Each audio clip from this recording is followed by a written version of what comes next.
Hi everyone! If you enjoy my content and want more videos, support me in Ko-fi. The link in the description. Chapter 481. Rescue. The ferry boat, often depicted in paintings, ancient texts, and murals, was the exclusive ride of the sun god emperor during the ancient times. People recognized it at first sight. But to witness in reality a gigantic ship, even larger than an aircraft carrier, hovering above their heads was truly too shocking. Even Zhang Wenda, who had seen much of the world, was slightly spellbound. As for others, there's no need to mention their reactions. Some had their mouths agape, unable to close them for a long while, their faces eternally edged with astonishment. Zhang Wenda had originally defected only to save his own life, reluctantly at that. Should anything arise in the future, he would certainly waver. Like many others of his stature, but now, standing in the shadow of the creation immortal boat, all his little schemes vanished without a trace. The 20,000 military soldiers selected by Li Pei were overjoyed beyond measure. Lord Lu is going to let us board the ferry boat. It seems so. No wonder we were only asked to bring 3 days' worth of supplies. The ferry boat must fly really fast, right? I have low cultivation, can I get aboard? Amidst the buzz of conversations, Lu Yao maneuvered the creation immortal boat to descend slowly. This enormous object descending from the sky was immensely oppressive. Even though they knew it wouldn't actually crush them, everyone still instinctively backed away. As the ferry boat landed and stabilized, its immensity became even more apparent at a closer range. Not counting the bridge, it stood as high as a 10-story building. Fortunately, gangplanks were lowered. Li Pei stuck his head out and shouted, "All soldiers, board immediately!" "Yes, sir." These were elite forces who immediately suppressed their shock and orderly boarded the gangplanks.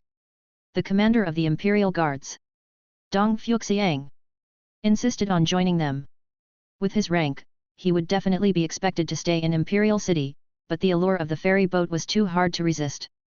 At the same time, the son of Zhou Xiaoyi, also wanted to experience the sensation of the ferry boat, to play immortal for once. Being old acquaintances, Lu Yao nodded in agreement to them all. Consequently, a group of others made the same request, loudly declaring, "We wish to follow the Empress into battle, to demonstrate our loyalty." But they were all turned away by Li Pei. The empire was in need of rebuilding, how could everyone just run off? Thus, amid a complex mix of envy, jealousy, and awe, the ferry boat set sail and headed south. Yuan City was located to the south of Jinling, known for its beautiful scenery and convenient transportation. This place was originally named Xiancheng, but after the entire city became the property of Grandmaster Yuan, the name was simply changed. The residence of Yuan Kaisheng was here, spanning over 1 million acres. Even by car, it took half an hour to travel from one end to the other. Today, the estate was festooned with lanterns and streamers, and even the servants were clad in brand new, joyous garments. The head steward personally stood at the entrance. As each car arrived, he would promptly step forward to open the doors and welcome the guests dressed in splendid attire. "Mr. Su, good health to you. Lord Zhou has arrived, my master has been awaiting you for a long time." Those alighting from the cars were representatives of wealthy families and significant figures whose every stomp could shake the ground thrice over. Also present were many blonde-haired, blue-eyed foreigners, the consuls from the powerful leased territories. Such a vista truly boasted a cloud of esteemed guests and a myriad of distinguished company. Yet, someone was fretting to the point of panic. A disciple of the joyful sect, Yun Qingluan, had been in the Yuan residence for 5 years now. You just can't compare people. Her fellow sect member, Yun Qinglan, had from the very start been a direct disciple of the sect master and the Holy Maiden. And she could only serve as a concubine. Outsiders might think that serving a great grandmaster wasn't too bad, many women would even beg for such a chance. But Qingluan knew all too well that her future was bleak. This year she was 17, and with the turn of the new year, she would be 18. After growing old, Grandmaster Yuan only took a liking to young girls of tender age, and once a woman in his harem turned 17, she was no longer arranged to share his bed. No matter how beautiful you were or how many skills you possessed, you would still end up living a widow's life. Many such women resided in the back of the estate, all confined to live in Chunyui Garden. Yun Qingluan had caught sight of them unintentionally. Although these women who entered the Yuan residence were all stunning beauties, within a few years in Chunyui Garden, they would become numb, appear exceptionally aged and lifeless, and no one would wish to give them a second glance. Chunyui Garden was essentially a cold palace, or rather, a prison. What woman could endure it? Therefore, for Yun Qingluan, if she didn't want to decay in the back of the Yuan residence, this mission was of utmost importance. It was her only chance to return to the sect. During her previous conversation with the sect master, she had used some tact. Although she didn't recognize the target. Madame Xiao, the woman's obscurity and her nearing the age of 40 meant she was most certainly in Chunyui Garden.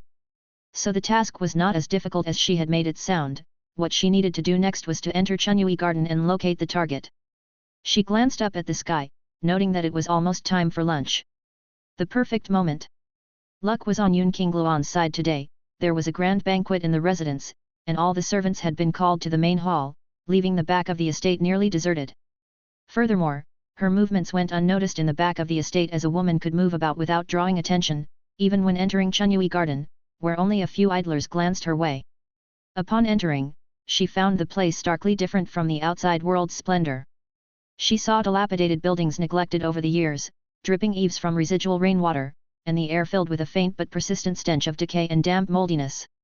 She had hardly walked a few steps before a middle-aged woman with a face full of flesh blocked her path. This aunt looked her up and down with slanting eyes and with a sly smile said, "Oh, Yun Qingluan, you'll have to move in after the new year. What's this?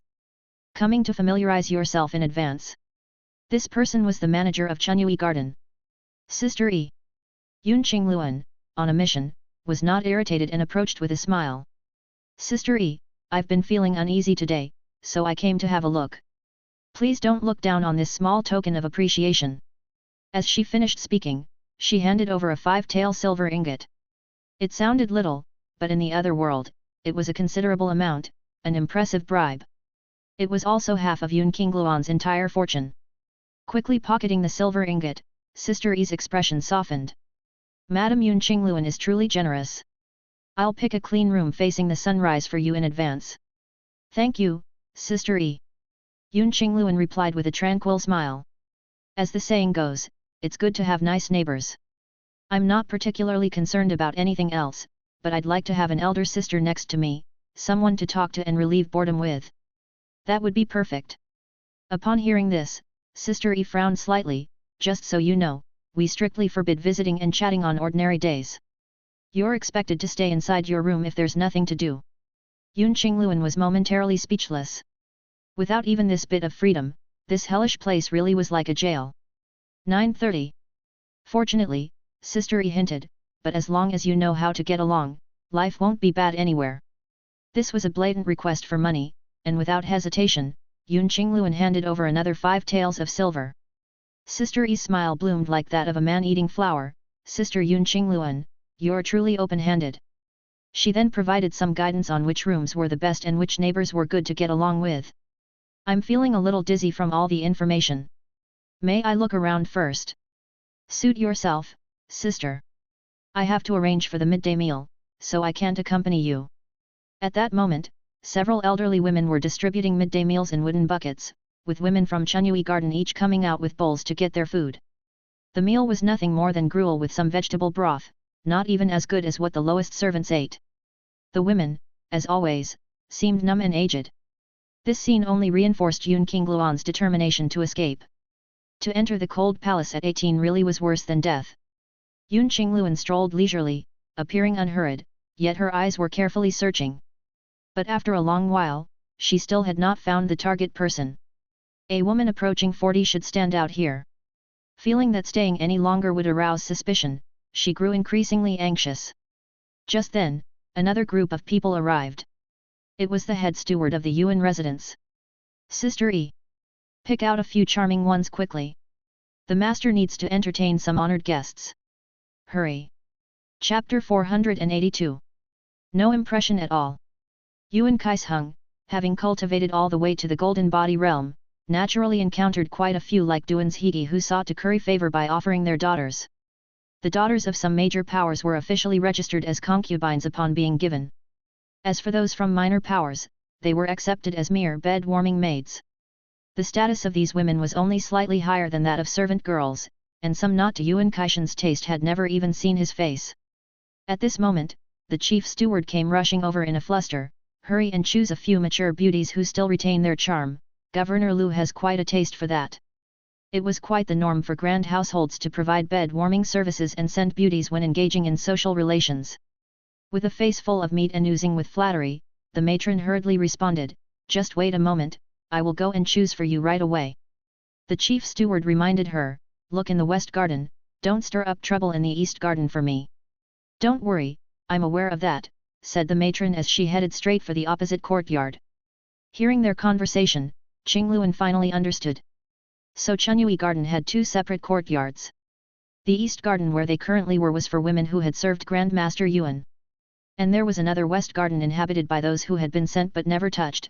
Occasionally, they would select someone from there to serve distinguished guests. To Yuan Kaisheng, the women in Chunyui Garden barely mattered, but the chief steward was careful and prudent, always choosing only from the west garden. About a quarter of an hour later, the matron dragged a beautiful woman over. This beauty had a graceful figure and alluring curves, skin white and delicate, with a natural coquettishness at the corners of her brows and eyes. As she was being pulled along, she wore a hint of reluctance on her face. "I can't do this, I am someone who has birthed 2 children." King Luan's expression stiffened. This was none other than Xiao Qing, Mrs. Xiao. Meanwhile, the chief steward, breathing heavily and clearly satisfied, nodded repeatedly, "Good. Very good." This beauty was soft and supple, with an air of reluctant decency about her that even he found appealing, sure to please the honored guest. He immediately gestured decisively, "She's the one." Upon realizing that she was to accompany someone, Mrs. Xiao's expression turned to one of panic, her eyes brimming with tears, not understanding why someone would fancy a woman of her age who had given birth. Just as they were about to leave, the chief steward frowned and leaned in to sniff her twice. This action frightened Mrs. Xiao, causing her to tremble and retreat continuously. Then, the chief steward turned to the matron with displeasure, "Such a heavy scent of makeup, did you apply powder on her?" The matron chuckled awkwardly, "I feared you wouldn't be satisfied, so she was slightly adorned before coming here." "Unnecessary, the beauty I want must be in her natural state." With decades of experience, the chief steward was extremely adept at ascertaining personal tastes and immediately ordered, "Take her for a hot bath, dress her like a decent woman, and have her sent to the master's study in an hour's time." "Rest assured, she will be prepared impeccably," the matron assured him, pulling Mrs. Xiao away. The chief steward also walked towards the front hall with his hands clasped behind his back, casually glancing at Qingluan in the process. Qingluan immediately felt a tingling sensation on her skin. His gaze was piercing. The chief steward had achieved blood exchange mastery, while she was just a minor organ refining practitioner. Seeing that she was being ignored, Qingluan found an empty spot and grasped the joyful bodhisattva pendant at her chest. Soon after, Yun Qinglan's voice came through, "How is it going? Have you found her?" "Sect Master, I have found the person. What should I do next?" Qingluan reported the situation in full and awaited further instructions. "Well done. Yuan residents will soon plunge into chaos, which will give us the opportunity to rescue her," came the sect master's voice. To Qingluan's surprise, she asked, "Chaos?" "Exactly.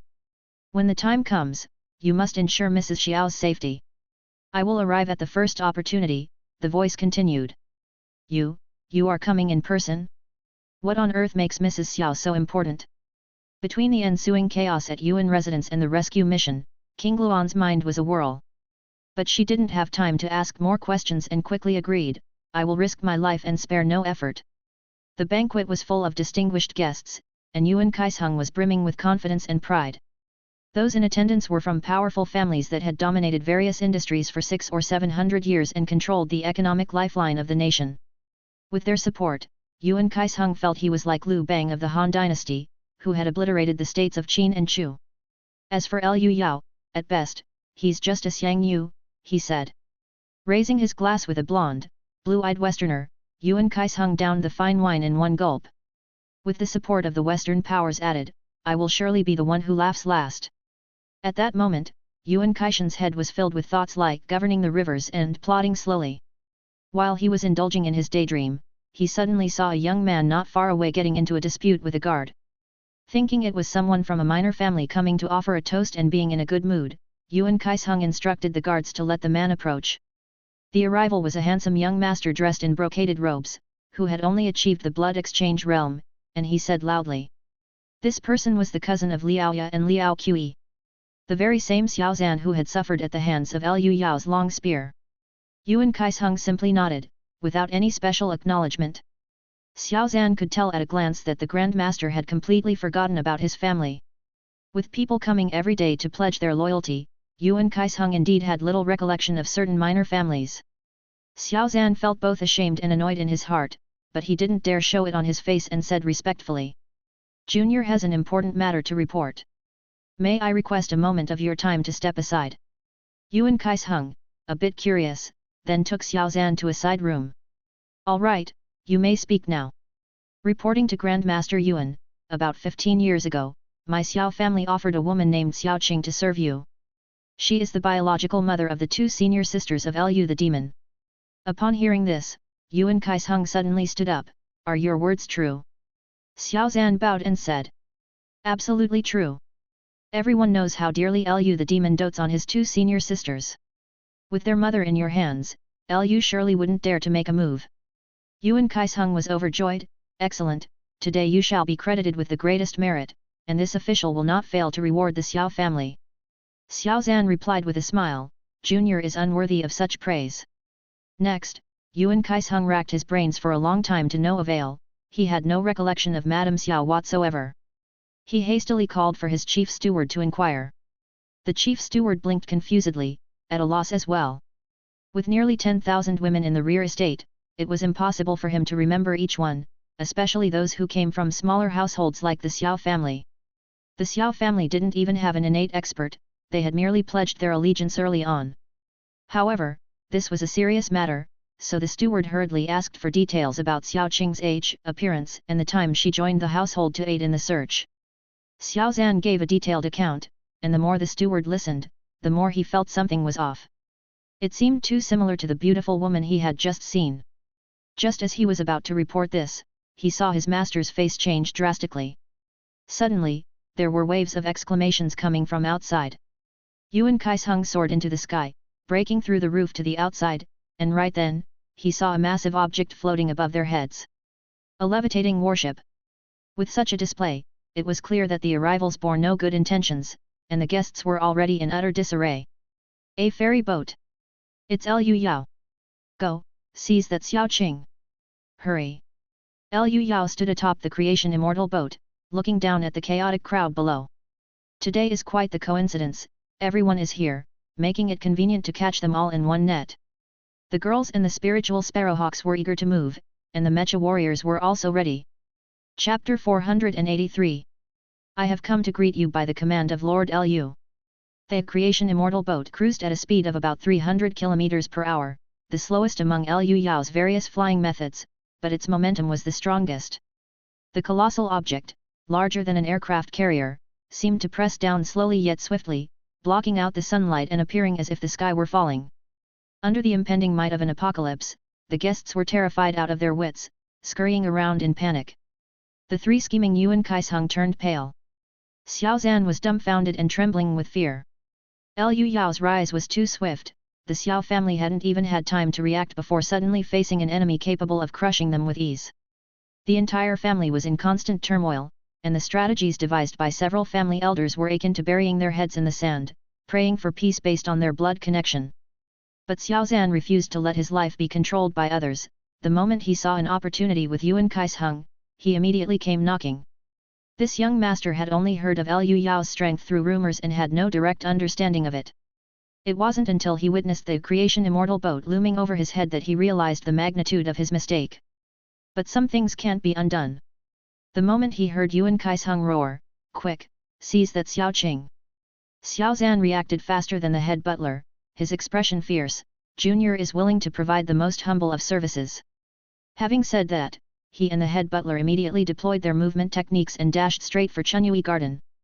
Meanwhile, Yuan Kaisheng stood with his hands behind his back, looking up at the creation immortal boat in the sky. He had positioned a large army at the boundary between the two sides, thinking they could at least stall for time if not win, but he had never imagined Liu Yao would employ such tactics. With spirit birds in the air, Yuan Kaisheng knew there was no escape for him. Unwilling to sit and wait for death, he clenched the shrine of Budo Yu Soul and roared to the heavens. Demon!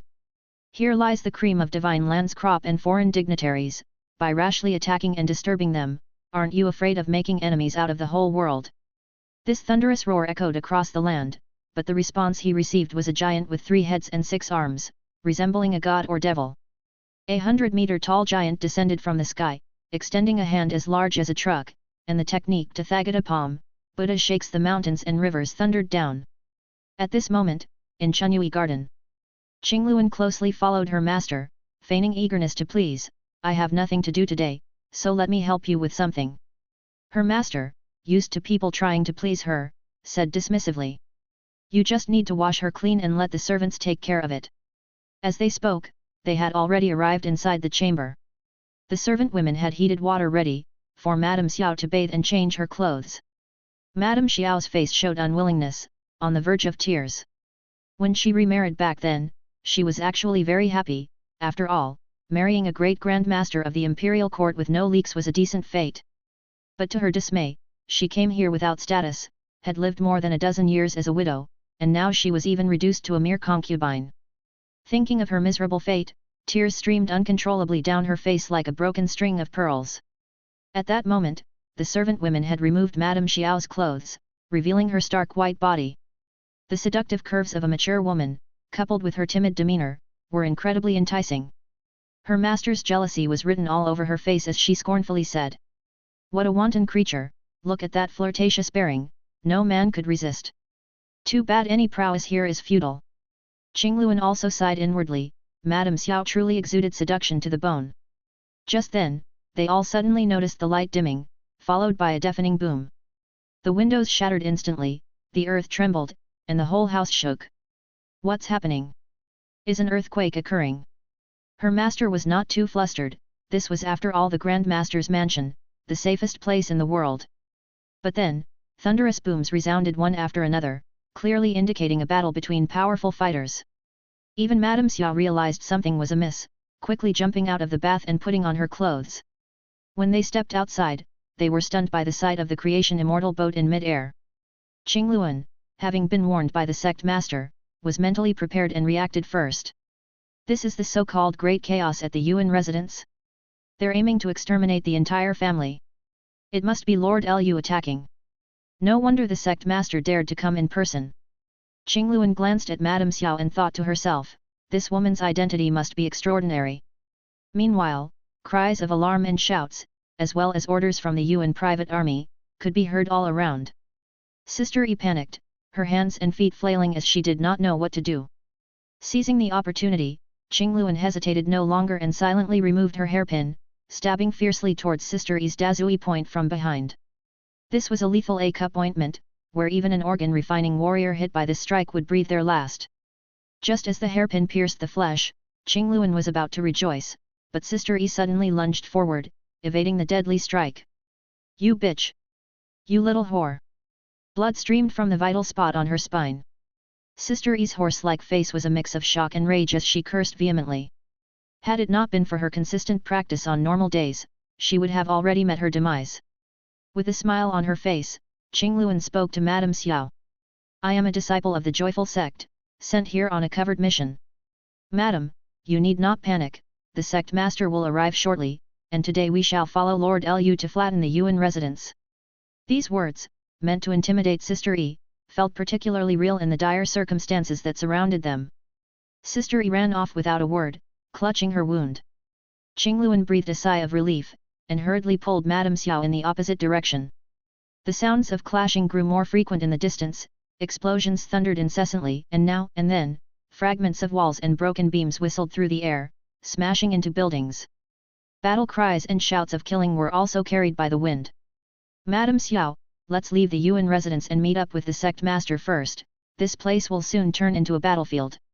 After uttering a few words through her pendant, Qingluan, dragging Madame Xiao, ran towards the southeast. However, they hadn't gone far when they despaired upon discovering 3 figures chasing after them. It was Xiao Zhan, the chief steward, and Sister Yi. Xiao Zhan wore a look of pleasure. My niece, stop running. With his blood exchange realm cultivation, he easily overpowered the 2 organ-refining women and blocked their path in an instant, capturing Madame Xiao effortlessly with a flick of his fingers. The chief steward caught up as well, and with a backhanded slap, he sent Qingluan tumbling to the ground, her mouth spitting out 2 bloody teeth. "You whore! Where do you think you are running off to?" Watching the 2 blood exchange realm experts easily overtake the women brought a pleased expression to Sister Yi's face. She kicked Qingluan viciously several times and then grabbed her by the hair to pull her up. "Chief steward, this traitor is useless, let's just kill her." The chief steward, with a cold expression, nodded in agreement, and Sister Yi was about to gleefully do the deed. Sister Yi shouted angrily, "You still dare to laugh, I will tear your mouth first." Instantly infuriated, she yelled, "Who is it? Come out!" As soon as she finished speaking, a stunning lady in white approached, her translucid jade-like feet particularly eye-catching. Upon seeing her, Xiao Zhan and the chief steward showed looks of terror and retreated hastily, the holy maiden of the joyful sect. The newcomer was Yun Qinglan. This girl, always fawning over Liu Yao, held considerable deterrent power in the eyes of others. Xiao Zhan turned to run. But Yun Qinglan emitted another piercing cat's meow. Her watery eyes appeared almost tearful, her voice seemingly full of joy, as if inviting something. Suddenly, Xiao Zhan and the 2 others felt their bodies ablaze with heat, their eyes turning blood red, and terrifying veins bulged on their faces and necks. They entwined together in less than 3 seconds, an indecent tangle of limbs, a shocking sight to behold. Their vital essence rapidly drained away, their bodies visibly withering and their eye sockets sinking deeply. In just a few seconds, these 3, who were formidable fighters on their own, were reduced from the prime of their life to skeletal invalids. With just a few calls from Yun Qinglan, they were brought to irreversible doom. Qingluan, despite severe pain, struggled to her feet and called out with a leaky voice, "Sect Master, your disciple has not failed your trust. You've done very well, the sect will not mistreat you." With undisguisable joy on her face, Yun Qinglan approached Madame Xiao and said respectfully, "Madam, Qinglan is here by the command of Lord Liu to escort you." Chapter 484. The palm technique that descends from the sky. Having successfully rescued Madame Xiao, Yun Qinglan reported her achievement at the first opportunity, "Lord Liu, Madame has been rescued. You've done well. All you need to do now is to ensure her safety. Please be assured, there won't be the slightest mistake." After ending the communication, Liu Yao felt pleased, Yun Qinglan was more capable than he had imagined. This meant he could now focus his full attention on the matter at hand. Liu Yao leaped down from the creation immortal boat, and in mid-air, he formed a 100-meter large heart image. As the heart image slowly materialized, it looked like a giant set of armor gradually enveloping its master, and then he launched a palm strike at Yuan Kai's hung on the ground. This palm strike from the heavens was none other than the Buddha moves the mountains and rivers from the Tathagata palm. Up until now, Liu Yao's heart image had never been able to execute such top-tier martial arts. But after months of arduous training, out of 720 aperture points in his body, over 400 had been refined, granting him a portion of the power of the leak-free realm. The shimmering of these 400 aperture points like stars Indiana the sky, emitted a subtle and unique rhythm difficult to detect. In an instant, all the aperture points pulsed with vast amounts of innate true qi, surging like a torrent and converging into a mighty current to empower the heart image to unleash the ultimate technique. The moment Buddha moves the mountains and rivers was executed, even before it struck, a heavy pressure filled the air, collapsing the grand hall that was as magnificent as a palace. Faced with this earth-shattering palm strike, Yuan Kai's hung let out a wild roar and drew his Buddhist soul conqueror from its sheath with a clang. This was a famous divine weapon from Izumo that allowed someone without spirit refining stage capabilities to exhibit a power akin to divine manifestation.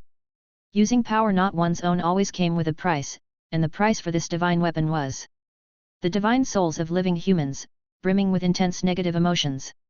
Yuan Kaisung had begun his preparations a long time ago, seizing the opportunities provided by the Boxer Rebellion and the invasion of the coalition forces of the Great Powers, sending his generals to slaughter civilians. At this moment, a ghostly face appeared behind him with long horns, green skin, and ferocious features, the corners of the eyes and mouth drooping downwards. Resembling Izumo's style, the ghostly face opened its gaping maw to let out a silent scream, and clearly visible bizarre sound waves instantly enveloped the entire scene. Many guests were also caught in its range. Those at the organ refining and marrow cleansing realms immediately turned pale and collapsed, dark blood pouring from their orifices. What's happening? How could I be suffering internal injuries? Before they could finish speaking, they felt more and more confused, and then collapsed to the ground without a sound. Those in the blood exchange realm followed suit, clutching their heads and wailing a few times before dying. From the manner of their deaths, it was clear their internal organs and brains had been shattered. Even Liu Yao, wrapped in his heart image, was affected, uncommonly feeling dizzy and nauseous. To think his defenses, comparable to the golden body realm and capable of stopping cannonballs, could not block the ghostly face's howl. Utilizing his spirit-refining abilities, Liu Yao instinctively sensed a strange force was resonating with each organ within his body. It's an infrasonic wave attack. This type of low-frequency sound wave does not easily dissipate and has an incredibly strong penetration ability. It can even directly kill the crew inside a tank. Yuan Kaishan's use of it was extremely high-powered, specifically targeting martial artists. Seeing his opponent affected, he believed he had gained the upper hand. I barely qualify as having golden body and divine manifestation level capabilities, and with the element of surprise on my side, I might actually be able to kill this beast. Yuan Kaishan's body was surrounded by true chi cyclones that burst skyward. With a swing of his sword, he unleashed a cloth-like sword wave over 30 feet long, aiming to cleave Liu Yao in half. But in a crucial moment, the willpower golden dragon suddenly appeared. Upon seeing the Izumo-style ghostly face, it immediately opened its mouth and let out a fierce roar. It was common knowledge that among all external enemies, the Yan Huang willpower most detested. Who else but that one, and its roar was even more powerful. The ghostly face, already drooping at the corners of its eyes and mouth, furrowed into a mass, revealing an unmistakable look of agony. Subsequently, the entire form turned ethereal, and the infrasonic domain along with it dissipated. As a result, Liu Yao's Tathagata palm struck down with full force, unimpeded. Yuan Kaisheng, who had leaped into midair, immediately panicked as, without the help of the sonic waves, he had to face the palm strike descending from the heavens head-on. Of course, he didn't want to, but once locked onto by a spirit-refining expert, dodging was unrealistic. The two clashed on the spot, with the building-sized palm and the Ibudo Miyadama colliding fiercely, akin to a spark hitting the earth. In the deafening blast, a visible shockwave explosively dispersed. The wild shockwave scattered dirt and stones of varying sizes, even including millstone-sized rocks. Such an attack was too much even for someone in the innate realm, many were turned into a meat paste by the whistling boulders. Together with those killed by the sonic waves, 1/5 of the guests at the venue had perished, a truly indescribable tragedy. Their clash equaled the power of a 406mm naval cannon. When the dust settled, a crater half the size of a soccer field had formed at the site. The crater was only 2 meters deep, indicating that the force had dispersed widely. This was the result of Yuan Kaisheng directing the destructive force into the earth. At this moment, this great grandmaster looked quite tragic. Not only was his clothing insufficient to cover his body, there were also faint, fine cracks visible on his skin. Yet his expression contained a hint of joy, as Liu Yao's mental entity had also lost an arm. There's a chance. If I put my life on the line today, I might be able to repel this fiend. Yuan Kaisheng no longer harbored any delusions of fighting Liu Yao off, but the joy on his face lasted only a few seconds before collapsing. He then saw the mental entity's arm regenerating at a speed visible to the naked eye. With no lack of willpower, a war of attrition was what Liu Yao was best at.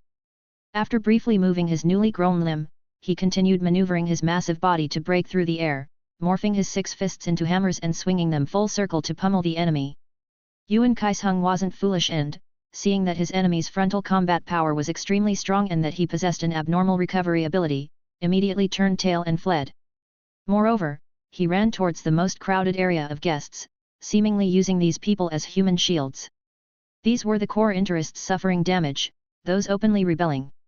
Liu Yao certainly didn't hold back, striking without any concern for the guests. Cries of boom boom boom explosions chained together, as his 6 fists left behind one crater after another on the ground, with bits of broken bodies and dirt shooting up into the sky. The guests, cursing their luck for having only 2 legs, scattered in panic, crying out as they fled. This has nothing to do with us. We're just here to attend the banquet. We surrender. We are willing to surrender. Lord Liu, please show mercy. Yuan Kaisheng, you brute. These so-called prestigious families, regardless of their long history and glorious heritage, were now nothing more than powerless ants.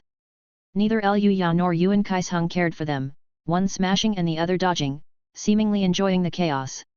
Seeing that his opponent was slippery, Liu Yao then pulled out the pipa charm to build up power, preparing to hit Yuan with something fierce. While Yuan Kaisheng delayed for time, not only waiting for his subordinates to bring hostages, but the Budo Mayadama in his hand was also quietly siphoning the divine souls of the deceased. The souls of martial artists were especially nourishing, and that ghostly face slowly began to emerge once more. Upon seeing the opponent draw out the pipa, Yuan Kaisheng decided to strike first. Channeling all his true qi into the weapon, the ghostly face, as if it had consumed some tonic, lifted its sagging corners into an excited slight upturn and then opened its mouth to howl hugely. This time, it wasn't subsonic waves but waves of sound like a tsunami. And the divine souls Budo Mayadama had devoured came from either the massacred civilians or the tragically dead martial artists, filled with a mass of negative emotions. The few remaining guests near the two who had not yet died immediately felt an indescribable despair and extreme sorrow upon hearing this noise, losing all interest in everything in the world. Then, without a sound, they slumped to the ground, brain dead. This was an attack specifically targeting the divine soul. Chapter 485. Complete Extermination. Struck by the opponent's howling voice, Liu Yao's heart, like a wall drenched and blistered, instantly turned stained and withered, mottled and peeling. It had to be said that this move, designed to target the divine soul, was quite effective, specifically restraining those who practiced spirit refinement. Unfortunately, it met Liu Yao, who never played by the rules, rendering it futile. He directly drew on the power of the pipa charm in his hand, nourishing himself. Thus, while his heart was injured, it was also rapidly healing, being smothered by the excessive treatment. Yuan Kaisheng roared, pouring all of his true qi into the Budu Yahun, but such a formidable skill obviously couldn't last too long. No matter how hard he tried, the attacking ghost face began to slow and eventually stopped altogether. Liu Yao's heart remained untarnished and unblemished, as the right side of his face coolly activated the pipa charm. Strumming the strings, the bass notes crashing loudly like rain, the crisp sound of the pipa echoed between heaven and earth. 10-meter long, semicircular, invisible blades whistled out one after another. These blades, as if possessing spirit wisdom, automatically arranged themselves, besieging him with optimum trajectories. At the same time, the two hands on his left side summoned the Blade of Freedom to attack. Add to that the Golden Dragon, lying in wait in the sky. Yuan Kaisheng was now surrounded by three magical treasures, and suddenly found himself in grave danger. He bent over sharply to dodge an invisible blade, then used Budu Yahun to fend off the Blade of Freedom. In the midst of the ear-piercing sounds of metal clashing and sparks flying, Yuan Kaisheng roared, "Just how many magical treasures do you have?" As he shouted, he looked left and right, praying that the head butler and Xiaozan would hurry up and bring the hostages. Forcing the use of power that wasn't his own came with a huge toll, and he wouldn't be able to hold on much longer, being at the end of his tether. Liu Yao seemed to know the opponent's intentions, and while activating the power of his aperture points said, "Mrs. Xiao has already been rescued by my people. You'd better accept death peacefully, and leave with some dignity."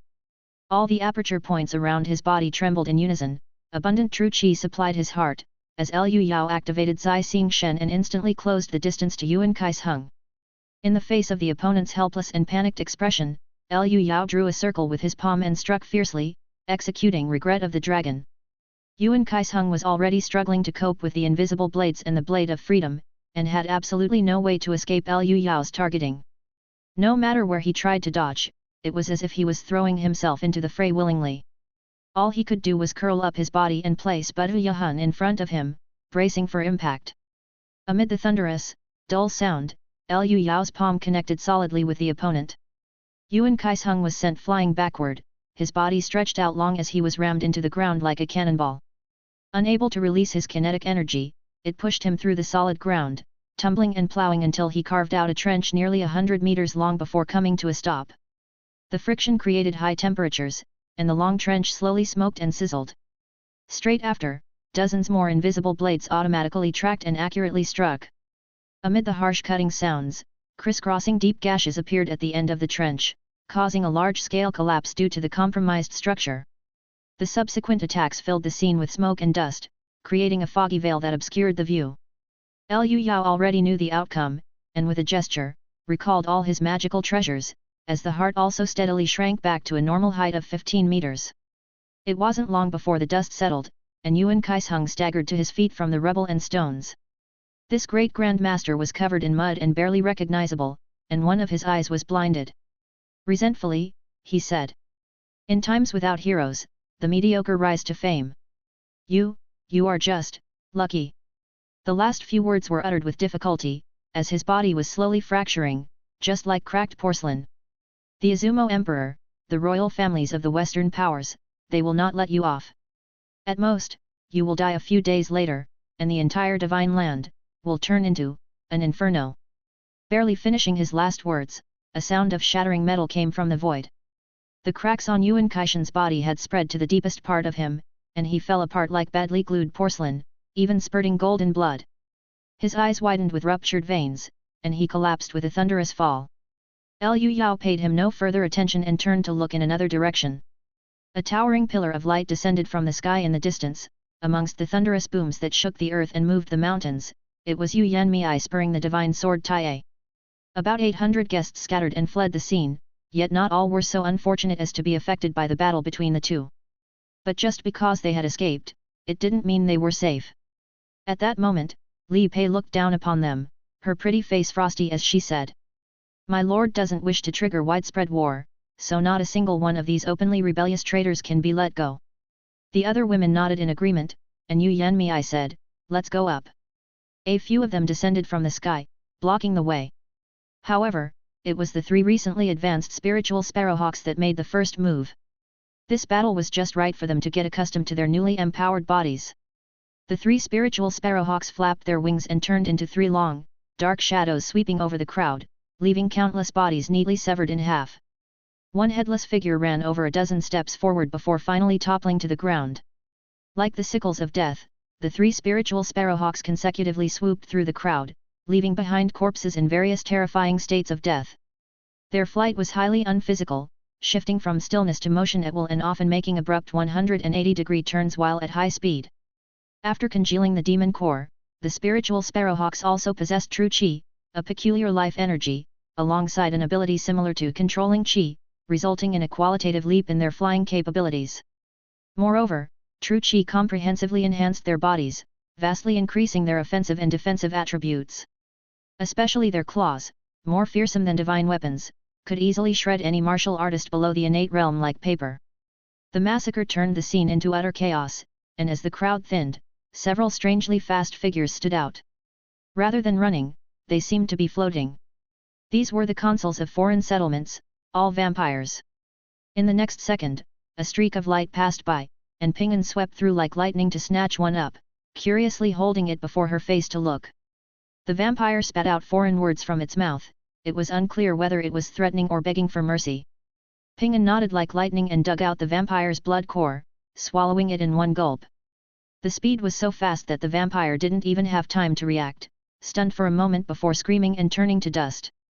Ji Xiang and Ru Yi saw their sister reap a reward and began to prey on the vampires as well, similarly digging out the blood cores with a light knot and eating them. These terrifying man-eating demon beasts had no power to resist in front of the spiritual sparrowhawks. And witnessing the actions of her own spirit birds, Liao Yaruo gained an understanding and a deeper insight into the martial principle of making the hard seem easy. She learned and applied this on the spot, using the technique Phoenix Nods to burst the head of a vampire. The other sisters were not idle either, intercepting and ensuring that none of the attendees survived. Yu Yanmei chased after the biggest target without hesitation. The Governor-General of Liangzhong, Lu Kunyi. 934. Yu Yanmei chased after the biggest target without hesitation. The Governor-General of Liangzhong, Lu Kunyi. If this man escaped, there would certainly be endless trouble. Lu Kunyi was skilled in the flawless realm, surrounded by several innate bodyguards. Yu Yanmei would certainly not hold back, drawing the divine sword Tai and unleashing a resplendent sword glow that erupted into a heaven-reaching pillar of light. Lu Kunyi screamed, "All here are the cream of the divine land, do you really intend to kill us all?" But no sooner had he finished his sentence than a vampire, dressed in a western suit, was pierced through the heart by Li Pei, who clapped her hands together like a knife, screaming as it turned to ash. Yu Yanmei sneered and said, "You call these the cream of the divine land?" She then swung her sword without hesitation. The towering sword light enveloped the bloody shadow in the sky, coming crashing down. This stroke, as if heaven itself were falling, could probably not be fully withstood even by a martial artist in the golden body realm, having previously killed a half-step golden body. Lu Kunyi and his men were likewise helpless, some turned and ran, others did not advance but instead charged over in a last-ditch effort. But no matter their reaction, all were subdued by the imposing divine sword, their divine souls rendered immobile, and then watched as the sword light turned them into dust. Chapter 486. Wait and see. Yuan Kaisung and Lu Kunyi successively met their defeat, leaving no suspense to the outcome of this battle. 20,000 warriors on the creation immortal boat were so stirred they boiled with excitement, their emotions surging like waves, each wishing they could join the battle immediately.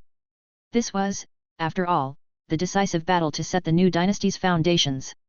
A standout achievement in following the dragon, assuring wealth and honor for generations. Dong Fuxiang was so impatient that he didn't even wait for the gangway to extend before he loudly shouted. I'll take the lead. The centurions shall be responsible for organizing the troops to advance in a while. Brace yourselves, don't let Lord Lu look down on us. Having said that, he closed his helmet and leaped down from the creation immortal boat. By this time, he was 10 stories above the ground. Clad in a 2-ton mecha, he plummeted like a sledgehammer, making a thunderous crash upon landing. Other Blood Exchange realm masters wearing mecha followed suit, jumping straight down from the ferry boat. This sparked a jumping ship frenzy. Many cultivators with profound skills, confident in their physical resilience, dropped down like dumplings in succession. Those below the organ refining realm, mere mortals, dared not do so and could only wait eagerly. However, they were only a step behind. The 20,000 soldiers quickly disembarked and formed ranks, cooperating to surround the Yuan residence completely, eliminating the remnants of the enemy and a few lucky survivors who had slipped through the net. The remaining combat was very straightforward and short-lived. With the great Grand Master dead, the remaining private soldiers of the Yuan clan and servants of the Yuan residence had no will to resist, they laid down their weapons and surrendered. The few brave souls who did resist were shredded by machine gun fire and cannons, at best only managing to leave futile scratches on the mecha. The military methodically swept through the aftermath, with core remnants hiding in rooms and secret chambers being dragged out and executed on the spot. As time passed, the cries of fighting and the sounds of gunfire gradually ceased. Lu Yao picked up the Izumo Divine Soldier Futsunamitama and tapped it with his finger, producing 3 long and 2 short crisp knocks. The silhouette of the little Japanese devil he ran appeared soon after, and the 2 spirit refiners began their pleasant exchange once more. Emperor, sorry about this, I've killed another one of your people. Lu Yao sized up the other, revealing a playful smile. By the way, how should I address you? He Ren, or Su Fu?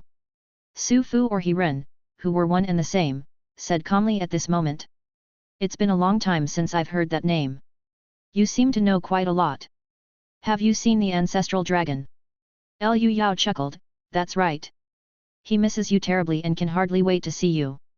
Su Fu's lips curled up slightly, replying nonchalantly, the ancestral dragon hiding in the underground palace doesn't dare to show his face, he must be in a bad state. I think he's doing all right.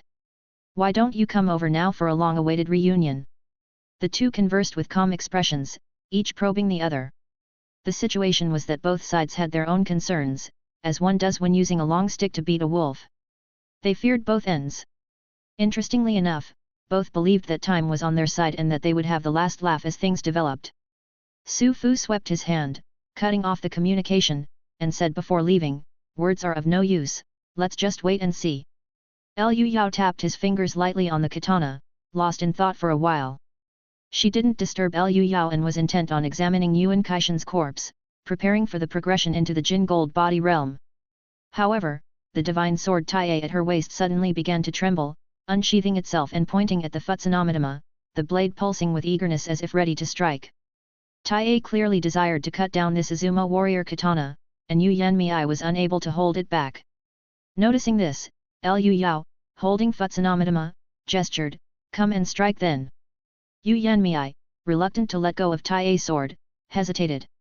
Destroying such a powerful weapon for no reason is too wasteful. Sentient divine items have their reasons, and if Tai wants to do this there must be logic behind it. Besides, I really dislike these sinister Izumo weapons. Futsunamitama was a soul-consuming weapon, and Lu Yao had no fondness for it whatsoever. Seeing this, Yu Yanmei no longer restrained herself and delivered a sword strike with Tai. In a critical moment of life and death, the ghostly face on Futsunamitama flew out on its own in an attempt to resist. Unfortunately, it had been heavily depleted earlier and was currently oppressed by Liu Yao. It was no match for Tai. A streak of sword light like flowing silk flashed by, with a crisp sound of clang, Futsunamitama was split in two. The ghastly face let out a wail, bursting apart like a punctured balloon, and ultimately the entire katana turned into a pile of dust. Meanwhile, the Tai sword trembled rapidly, its sword light flickering and swallowing uncertainly as if it was extremely excited. Yu Yanmei spoke up, "It's very happy." No sooner had her voice faded than the Tai retracted its brilliance, appearing much gentler, no longer as aggressive as before. Liu Yao smiled contentedly, "Good, with this it can be considered half recognized by its master. You'll be able to wield it much more naturally." Yu Yanmei nodded, a genuine and radiant smile spreading across her ethereal face, as if all the flowers were blooming at once, devastatingly beautiful. While he was making his inappropriate critique, the other three girls came riding over on their spiritual sparrowhawks. The battle was a complete victory, and all the girls appeared relaxed. The three spiritual sparrowhawks also circled Liu Yao, seeking favor, rubbing their neck feathers against him. Li Pei's pretty face flushed with excitement. With this victory, no one could prevent the unification of the land, and she was about to become the second empress in history. She glanced at her lord with love and gratitude brimming in her heart, even thinking, "I would do anything for this man." But Li Pei's face quickly fell because she saw someone she despised. She saw an exceptionally beautiful woman in white clothes approaching gracefully, her lovely feet faintly visible. It was Yun Qinglan. And behind her was none other than Madame Xiao. Liao Qi covered her mouth with excitement and then ran into her mother's arms. Madame Xiao cried tears of joy, clutching her little daughter tightly, wanting to say something but too overwhelmed to speak a word. Yun Qinglan bowed deeply, performing a full kowtow. "This servant did not betray your trust and successfully rescued Madame Xiao." Liu Yao smiled, satisfied with the woman's performance. "You've been diligent, take this as a token of my thanks." Having said that, he handed over an item. "This is what a servant should do." Yun Qinglan subconsciously accepted it, but felt a chill in her hand and suddenly withdrew it. "This is an ice jade ring." Recognizing what it was, she was instantly shocked. Ice jade was extremely famous, aiding both spirit refinement and martial path cultivation, undoubtedly one of the top treasures in the world. Yun Qinglan's eyes brightened immediately. She quickly bowed deeply, "Thank you, Lord Liu, for your generous gift." Liu Yao gestured with a lifting hand. "With the new dynasty about to be established, it is a time to utilize capable people. Perform well, and you won't be treated unfairly. This servant understands." Having clasped onto such a generous benefactor, Yun Qinglan was truly overjoyed. But her happiness lasted only a few seconds before she felt a tingling sensation over her body as her divine sense perception alerted her to a hostile gaze signifying danger. Looking up, she saw a woman standing behind Lord Liu, looking at her coldly, the seductive phoenix eyes filled with murderous intent. Yun Qinglan immediately recognized her as Li Pei, the stunning woman with the white tiger form, the lucky one who snatched up a good man. Li Pei composed her emotions with focused spirit and looked coldly at the wretch before her, saying, 936. At this moment, Liu Yao had already gone to exchange pleasantries with Madame Xiao. With her lord gone, Li Pei's murderous intent was undisguised, and she even grasped the imperial jade seal. She wasn't about to strike in public, it was just to intimidate this seductive wretch. Yun Qinglan turned pale, stepped back 3 paces, and said in a pitiful voice, "Such a powerful aura from this sister, have I offended you? I apologize to you." Li Pei hadn't expected the other to be so weak, and her expression faltered. Liu Yao also turned his head to remind her, "Pai Pei, remember to be polite to guests." Having been reprimanded by her lord, Li Pei's demeanor became sheepish as she reined in her aura.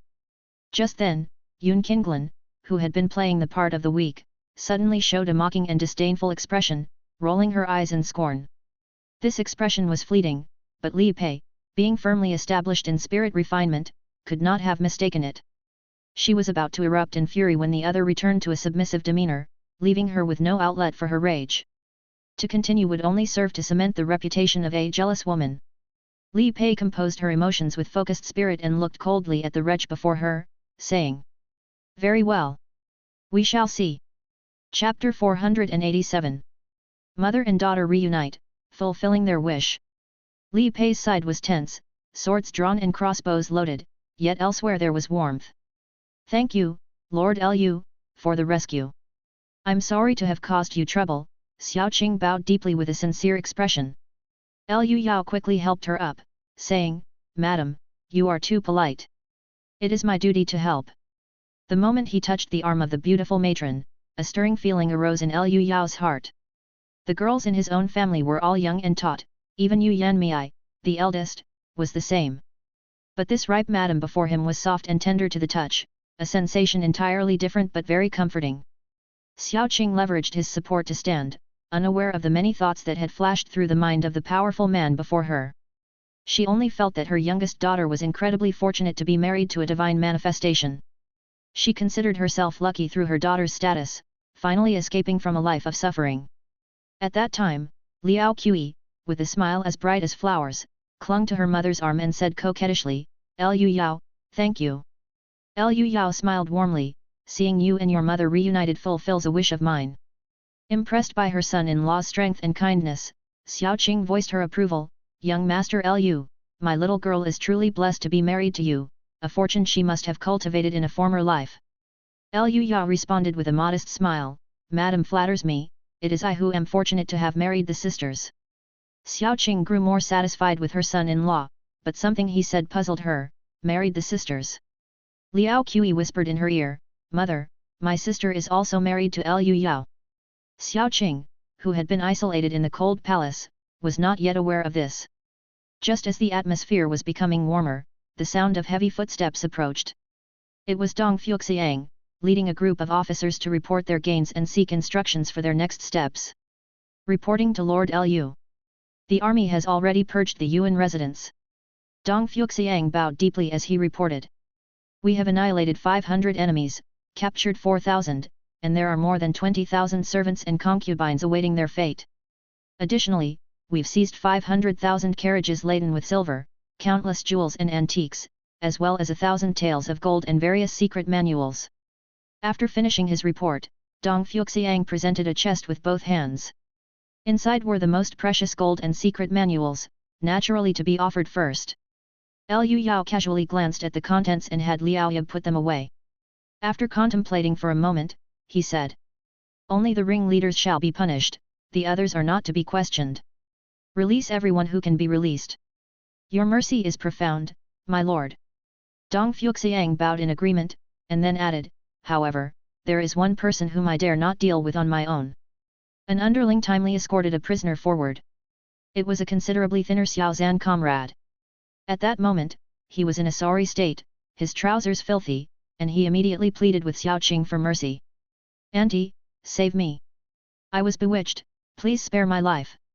Liu Yao looked towards Madame Xiao, indicating for her to make the decision. Xiaoqing's face was as still as water, silent.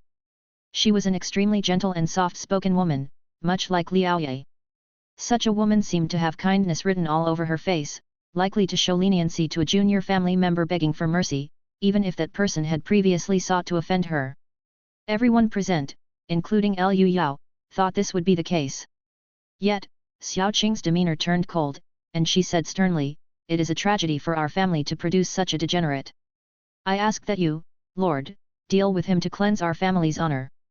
As soon as she spoke, Xiaozan's face turned ashen with shock, and he tried to plead, "Auntie, the happiness of my two daughters is what matters the most, everything else must make way. Moreover, this is also a way to preserve the Xiao family. If sacrificing Xiaozan can make divine manifestation experts let go of their grudges, then it's a hugely profitable deal." As Xiaozan's faint screams came through, the matter here was concluded for the moment. Liu Yao called everyone over and said, "We shouldn't let the night bring more dreams, let's quickly take control of the entire southern region." Li Pei said with full confidence, "Now that Yuan Kaisung is dead, the remaining forces are bound to surrender at the sight of us, we only need to make one round." Indeed, that was the case, the remaining tasks were quite simple. Liu Yao said, "Then let's set sail immediately and completely settle this matter." With that, he had the willpower golden dragon breathe towards the creation immortal boat, injecting countless Yanhuang willpowers into it to replenish its energy.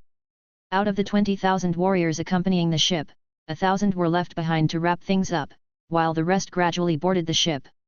Li Pei went to find his master, who was examining the corpse of the great Grand Master, intending to board the ship together, but then he saw Yun Qinglan approaching.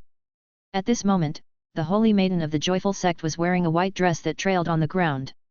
She looked as delicate as an orchid, exuding a kind of elegant and otherworldly fairy-like charm. She was laughing and chatting with Mrs. Xiao and Liao Qi, looking very familiar with each other. In front of her son-in-law, Mrs. Xiao praised, "We owe Qinglan a lot this time, otherwise, I might not have lived to see you." Liao Qi also said, "Thank you so much, I owe you a favor." Yun Qinglan waved her hand gently, humbly saying, "It was nothing, even without me, Lord Lu could have easily resolved this matter."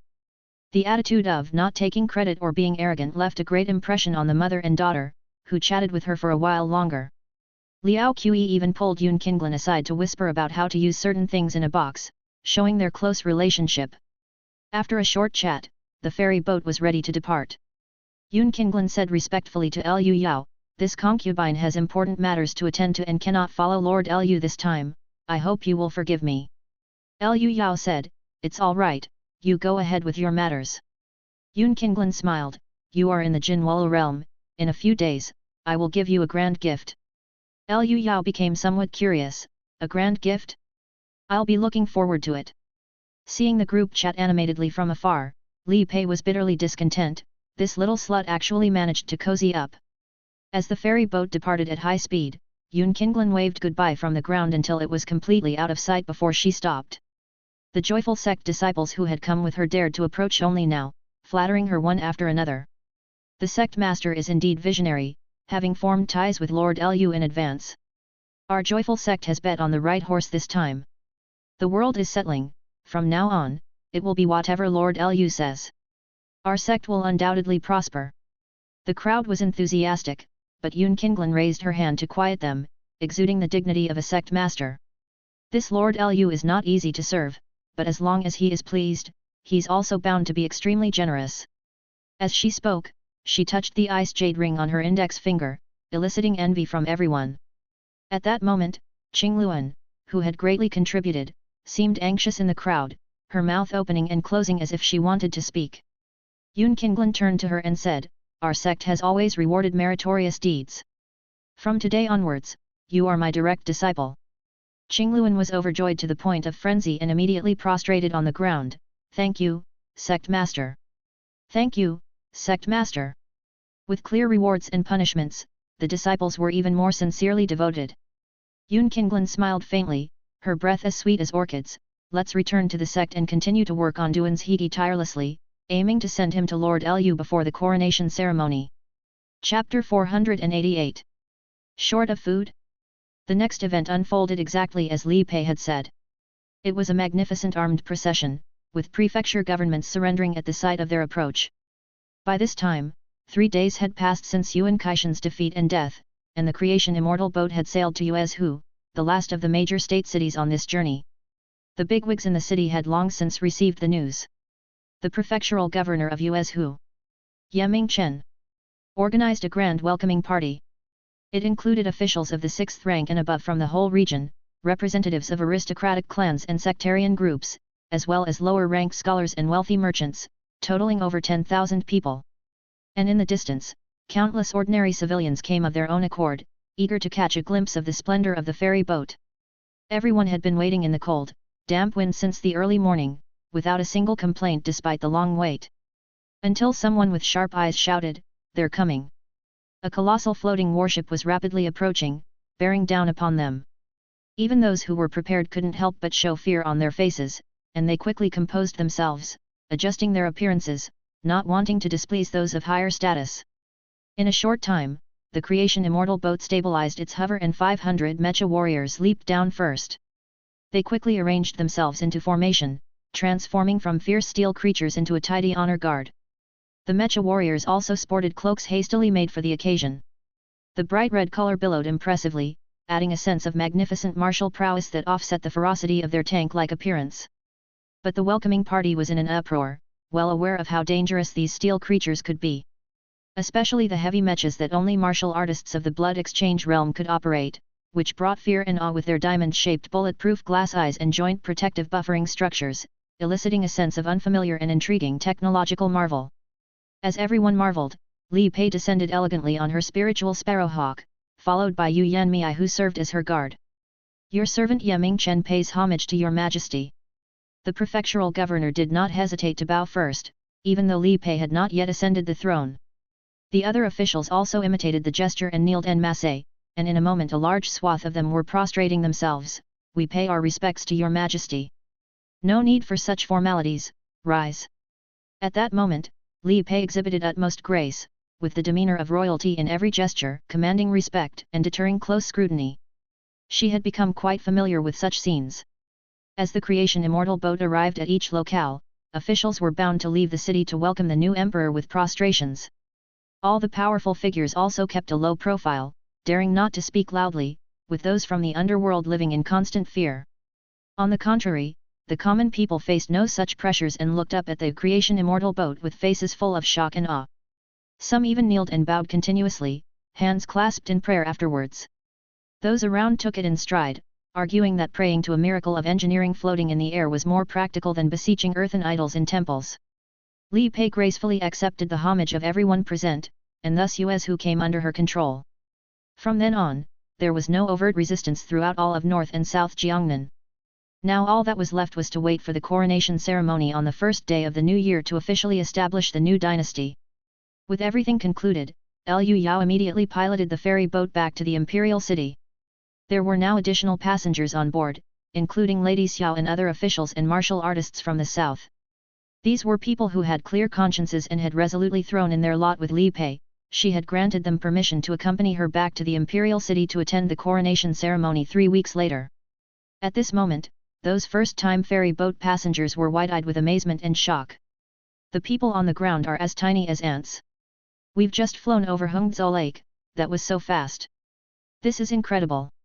So flying is such a wonderful thing. They excitedly pointed and shouted while experiencing the grandeur of the high-altitude scenery and the sensation of clouds brushing past them. Some even attempted to catch the clouds, but naturally came up empty-handed.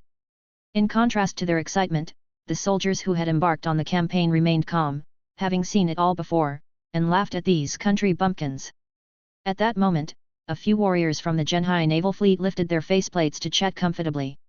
Many of them were old acquaintances of Liu Yao, like Lin Zhongqing, the helmsman of the Jing Yuan ship who had once sought out massages, and Deng Baxiang, the helmsman of the Zaiwan ship. And there were the chief mates and crew members from both men's command. These men were originally naval soldiers, yet now they wore mechas and battle armor as if part of the land forces, finding their skills had little place to be used, truly feeling somewhat at a loss. Previously, in the naval battle against Izumo, the Zhenhai fleet was completely crippled, and as of now, not a single ship is able to set sail. The Zaiwan ship of Deng Baxiang even sank along with the enemy. At this moment, looking at the sunset on the horizon, he said full of hope, I hope Lord Liu can allocate funds to reorganize the navy soon. Lin Zhongqing agreed, the new dynasty brings a new energy. I believe Lord Liu will indeed make significant achievements, and will likely rebuild the navy quickly. Vulcan has been sanctioned, and the Vulcan shipyard is to be disbanded, perhaps we could get in touch. While the two harbored their hopeful thoughts, Chen Jingkui, the helping hand of the Zaiwan ship, was looking around in puzzlement. For some reason, the ferry boat always gives me a very familiar sensation. After observing for a while, his suspicion grew. He decided to climb out of his battle armor, squatted on the ground, touched it, and said to his colleagues. It really resembles the Zaiwan ship, some parts are just proportionally enlarged. Deng Baxiang sighed and said, I think you've gone mad missing the ship, you think everything looks like it. The others also chimed in, exactly, the ferry boat is more than 10 times bigger than your little broken ship. This is clearly an ancient-looking artifact of the immortals, how did you come to that conclusion? The crowd teased him, not taking it seriously, thinking Chen Jingkui was just missing the warship. Little did they know that the creation immortal boat was indeed based on the Zaiwan ship from Blue Star, cast with the faith and willpower of the people of Xia country, and there were indeed similarities. Chen Jingkui's position required him to report the status of the entire ship to the captain at any time, he was extremely familiar with it, which is why he felt doubtful. But after being teased by his colleagues, he laughed it off without much care, simply looking forward to the new dynasty quickly reorganizing the fleet. As the saying goes, control the sea, and the country prospers. These navy personnel with elite educations knew the importance of the sea. At this time, Liu Yao had just finished his cultivation for the day and was amused by the willpower golden dragon that had turned into a little snake. This was the first time he had exhausted it to such a state. The creation immortal boat had a frightening consumption rate. Liu Yao drained the stone lion of its willpower and even used the dragon pattern mirror to supplement it, but barely managed to keep it going. However, it was also because of the awe-inspiring airborne warship that the mission was so smooth, and the change of dynasty was achieved with minimal losses. But there were still some hidden dangers. At this moment, Li Pei was practicing the art of the Dragon Slayer manual to massage her husband, and at the same time, she was worried. The more remote areas are the more lawless, with entire prefecture governments cultivating opium poppies. We had plans to bring in some food from the south, but it seems they don't have any surplus either. The northern region had already been invaded by the coalition forces of the great powers, leading to the underproduction of food, and there were powerful families secretly manipulating grain prices. The issue of food scarcity was imminent. When she came back to her senses, the ferry boat had already returned to the imperial city. 9:38. From the ground came the roar of a tsunami-like cheer.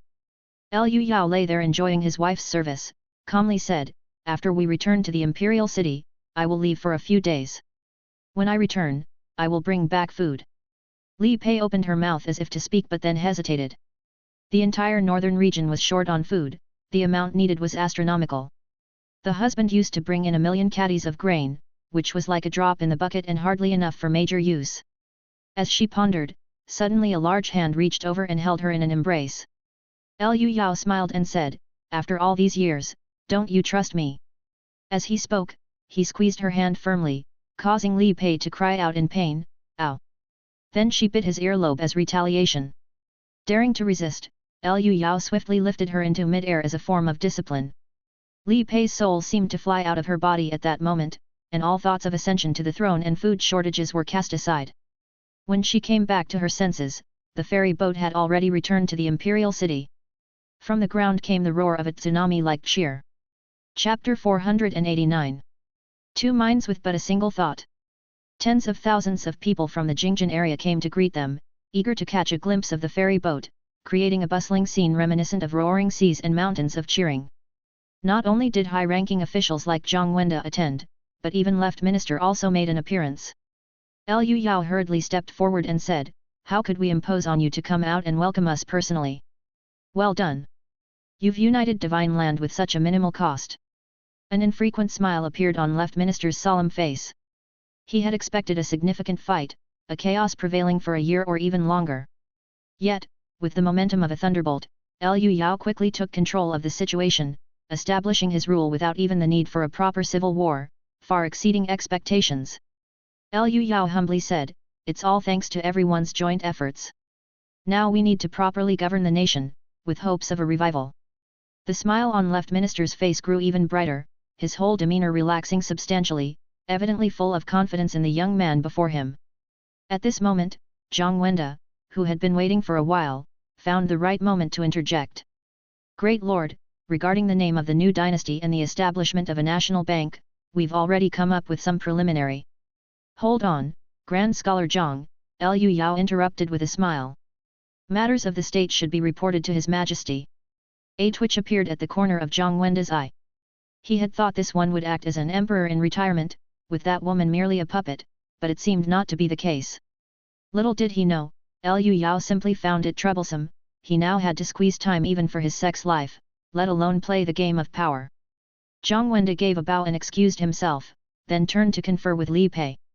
During the half-month that Liu Yao and his family were away, a group of scholars argued and finally settled on a name for the new dynasty. After deliberating the past and considering the present, it made most sense to base the name on His Majesty's earliest fief.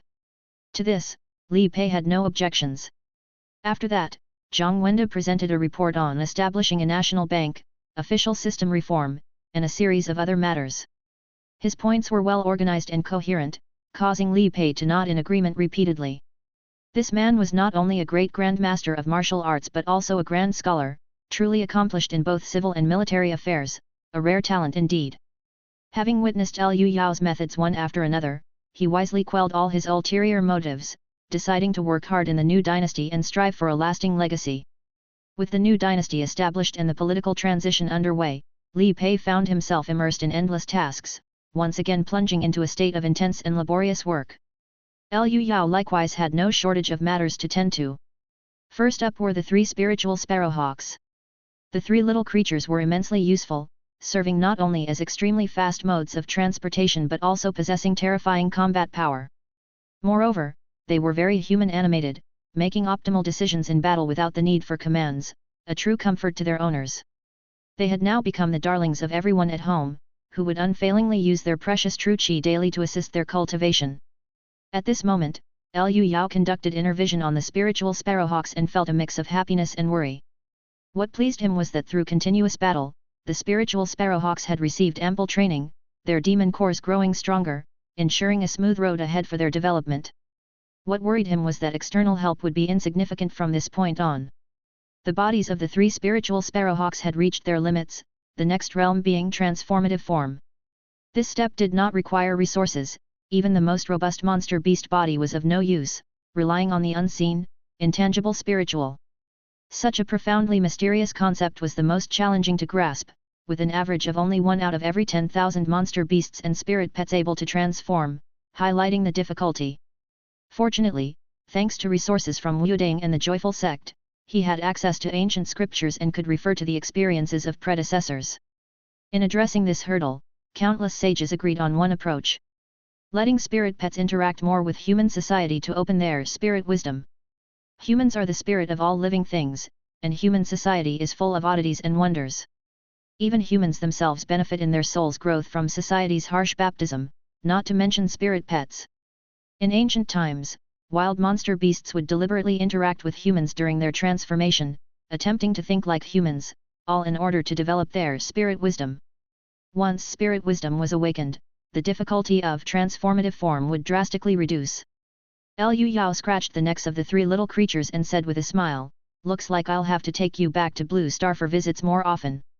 The 3 spiritual sparrowhawks tilted their heads to look at their master and, astonishingly, nodded in unison. Liu Yao was taken aback. "Can you understand what I'm saying?" They nodded again. Liu Yao was overjoyed beyond expectation, which meant that the 3 little creatures had extremely high talents. Spiritual intelligence and IQ depend entirely on one's innate abilities.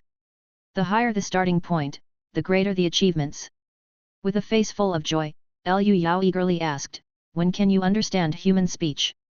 This question was a bit complex, and the 3 spiritual sparrowhawks, tilting their heads, couldn't understand it. Liu Yao's smile did not diminish, being able to do so much was already excellent, and he couldn't ask for more. After all, no one had taught them, and they had completely self-taught themselves to their current level. Next, Liu Yao enthusiastically began to teach the spiritual sparrowhawks the human language. He was so excited that he spoke in a jumbled manner, and the sparrows also learned in a somewhat approximate way. The personalities of the 3 little guys were fully revealed. Pingan was always looking at his master with seriousness, focused even if he didn't understand. Ji Xiang was already bored but pretended to be serious, sneaking away when the master wasn't looking either by scratching his belly with his beak or the roots of his wings. As for Ru Yi, he simply closed his eyes and fell asleep. Fortunately, the arrival of Yu Yanmei provided them with a reprieve. This ethereally beautiful woman, upon seeing the scene, puzzledly asked, "What are you doing?" "Teaching them to talk.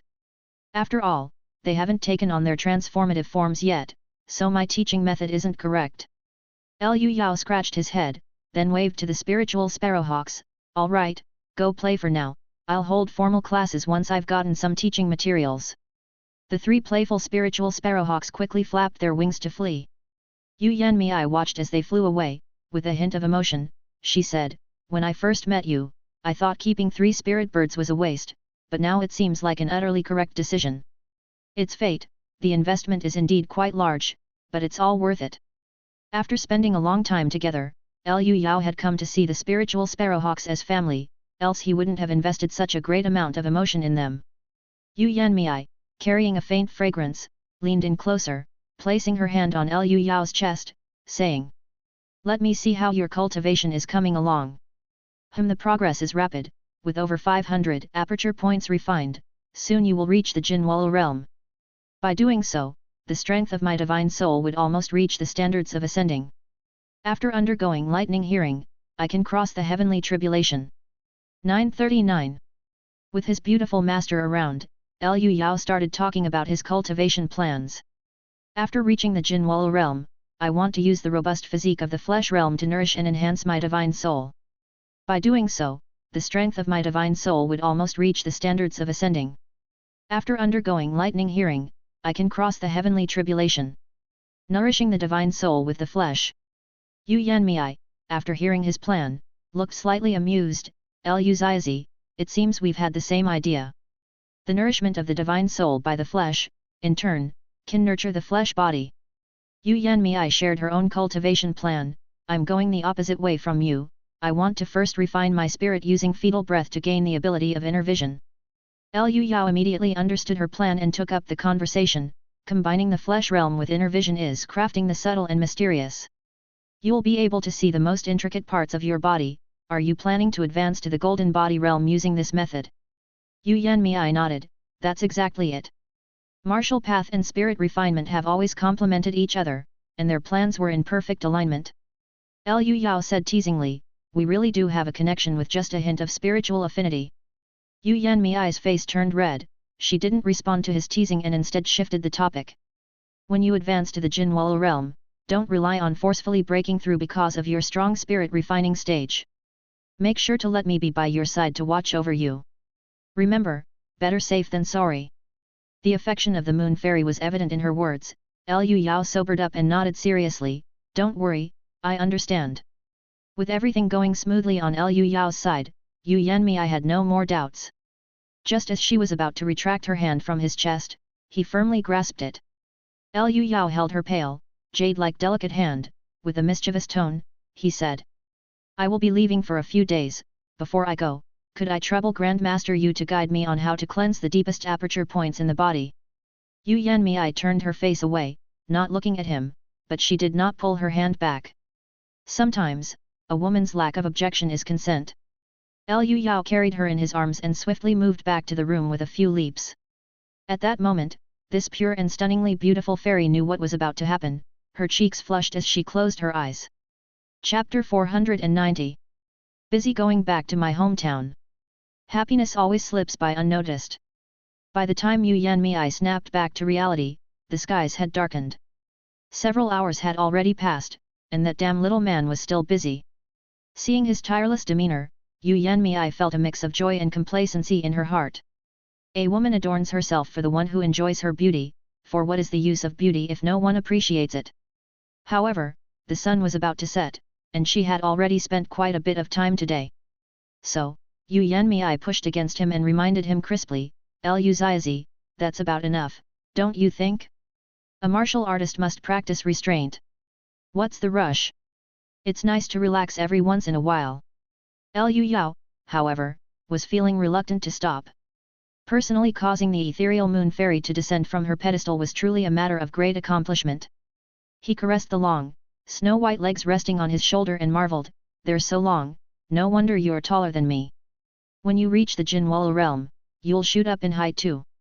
Yu Yanmei was about to elaborate on the features of the Jinwala realm when her ears suddenly twitched. Someone was approaching. The newcomer wasn't trying to hide their steps. It was Li Pei. This situation was not fit for encountering others. Yu Yanmei panicked and said both shyly and anxiously, let go of me quickly, Pai Pei is coming, she definitely needs something from you. Liu Yao gently got up, composed as ever, why panic? She's already agreed to our relationship. Who's got skin as thick as yours? Yu Yanmei, not wishing to run into someone at this moment, especially her own disciple, scrambled to get dressed and was about to flee. Liu Yao laughed, no need to rush off. Give me the Tai sword, and I'll refine it for you. Yu Yanmei unbuckled the divine sword from her waist, gave the little man a fierce glare, and then vanished in a blink. Upon seeing Liu Yao, Li Pei raised her hand to fan her face. Such a strong stench of blood, it's so unfair.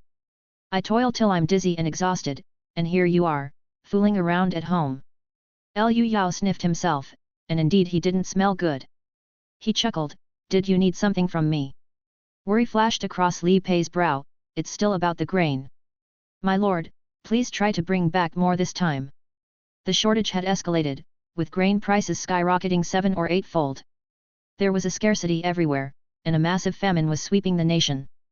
Besides the rampant planting of opium, the crisis was exacerbated by those hoarding, profit gouging, and speculating tycoons. Desperate profits are the easiest to reap, and every disaster year was a time for their revelry. The former Shun dynasty could barely get by with international grain trade, but now the new regime was scorned by the powerful nations, and it had long been subjected to an embargo on arms and grain. The few grain-producing countries to the southeast had been invaded by Izumo and hadn't been spared, with grain shortages of their own. So, the desperate Li Pei had no choice but to seek assistance from her own lord and husband. Liu Yao nodded, "Understood, I'll bring back more. Don't worry too much." Li Pei wanted to say, the amount of grain needed this time was astronomical, with several 100 million catties not being excessive. But she didn't want to burden her lord, she just obediently nodded.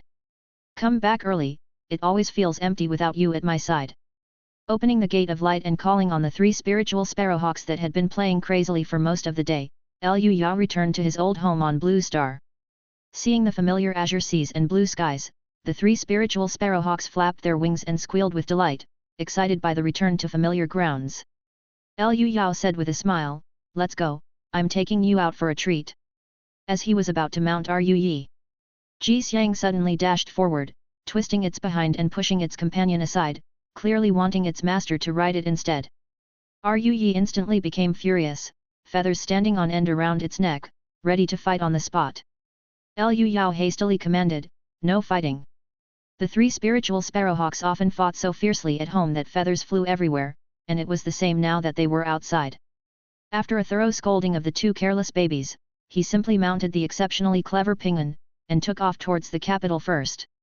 Ji Xiang and Ru Yi, having gained nothing good, glared at each other with unfriendly expressions. After glaring at each other for a while, seeing their master getting farther away, they hurriedly flapped their wings to catch up. Liu Yao truly experienced the flight speed of a golden core raptor. Originally, to reach a speed of 1,000 km per hour, the spiritual sparrowhawks needed to form a formation to break through the air. But now, that was no longer necessary. Ping An's demon core trembled violently, with true qi steaming and rolling out from its body, forming cyclones reminiscent of shockwaves. In the midst of intense roaring noises as it broke through the air, it instantly accelerated to a speed of 1,000 km per hour, turning into a blur of light and shadow. Liu Yao immediately felt a strong push on his back, nearly flinging him off, while the air in front of him felt like a wall slamming into him. This instant acceleration required a martial artist from the blood exchange realm or above to withstand it, otherwise, it would result in serious injuries. By now, Ji Xiang and Ru Yi had caught up, their speed not any slower than Ping An's. Curious about their flying ability, Liu Yao commanded them to take to the skies for a test. It was only through testing that he discovered the time the spiritual sparrowhawks needed to accelerate to 1,000 km per hour varied with altitude. At 12,000 meters high, it took the shortest time, just 3 seconds. Below 3,000 meters in low altitude, it took more than 5 seconds. However, no matter what, their acceleration far exceeded that of the most advanced human fighter jets. Liu Yao said with interest, "Interesting, after core formation and with true qi, your flight is no longer just about maneuvering airflow. Leveraging this peculiar life energy called true qi, you actually possess some anti-gravity flying capabilities, which is why you can accelerate so quickly." Observing the flight of the spiritual sparrowhawks, he learned quite a bit that would be very useful in the future. According to what was written in the scriptures, after transcending the heavenly tribulation, a spirit refiner's divine soul would undergo a qualitative transformation, becoming as powerful as a martial artist's body. It could even carry people and fly. While walking and testing, it only took a few minutes to arrive at Xia country's capital. Liu Yao took out all his magical treasures and energized them by consecrating them with the endless power of wishes from Blue Star. Apart from charging the magical treasures, he needed to shop for food, perform divine manifestation in public to avoid becoming old news. And then go deep-sea cultivation again, using the sea pressure to solidify his foundation. While he was scheming, the 3 spiritual sparrowhawks suddenly circled around a place, calling out to their master and showing eager eyes. Liu Yao glanced down and saw a sizable roast duck restaurant. He immediately remembered that the last time he brought the spiritual sparrowhawks back, he had bought roast duck here. At that time, it was just a small street-side shop without even a signboard, but now it had become a luxury restaurant. As his babies wanted to eat, naturally, Liu Yao would not refuse, so they all landed there. It was 9 o'clock in the morning, not mealtime, and the roast duck restaurant had just opened. A few waiters who saw Liu Yao and the 3 spiritual sparrowhawks descending from the sky were instantly dumbstruck. "Hello, I'll have 3,000 roast ducks. Can I pay with WeChat?" Upon hearing this, they snapped out of their daze, emitting a high-pitched scream that shook the whole street, while taking out their phones to take pictures. Chapter 491, One person's effort drives up the CPI. 3,000 roast ducks were served in succession, and the news of Liu Yao's appearance instantly spread across the internet. Outside the roast duck restaurant, a crowd had already gathered, yet Liu Yao enjoyed the feast with his spirit pets on the top floor. After eating 20 ducks, he didn't eat any more, watching the 3 spiritual sparrowhawks devour their food with relish. They could be 5 meters long including their tail feathers, with a wingspan of over 9 meters, resembling small aircraft, gobbling up 3 or 4 roast ducks in a single bite. When scanning to pay, Liu Yao checked his balance.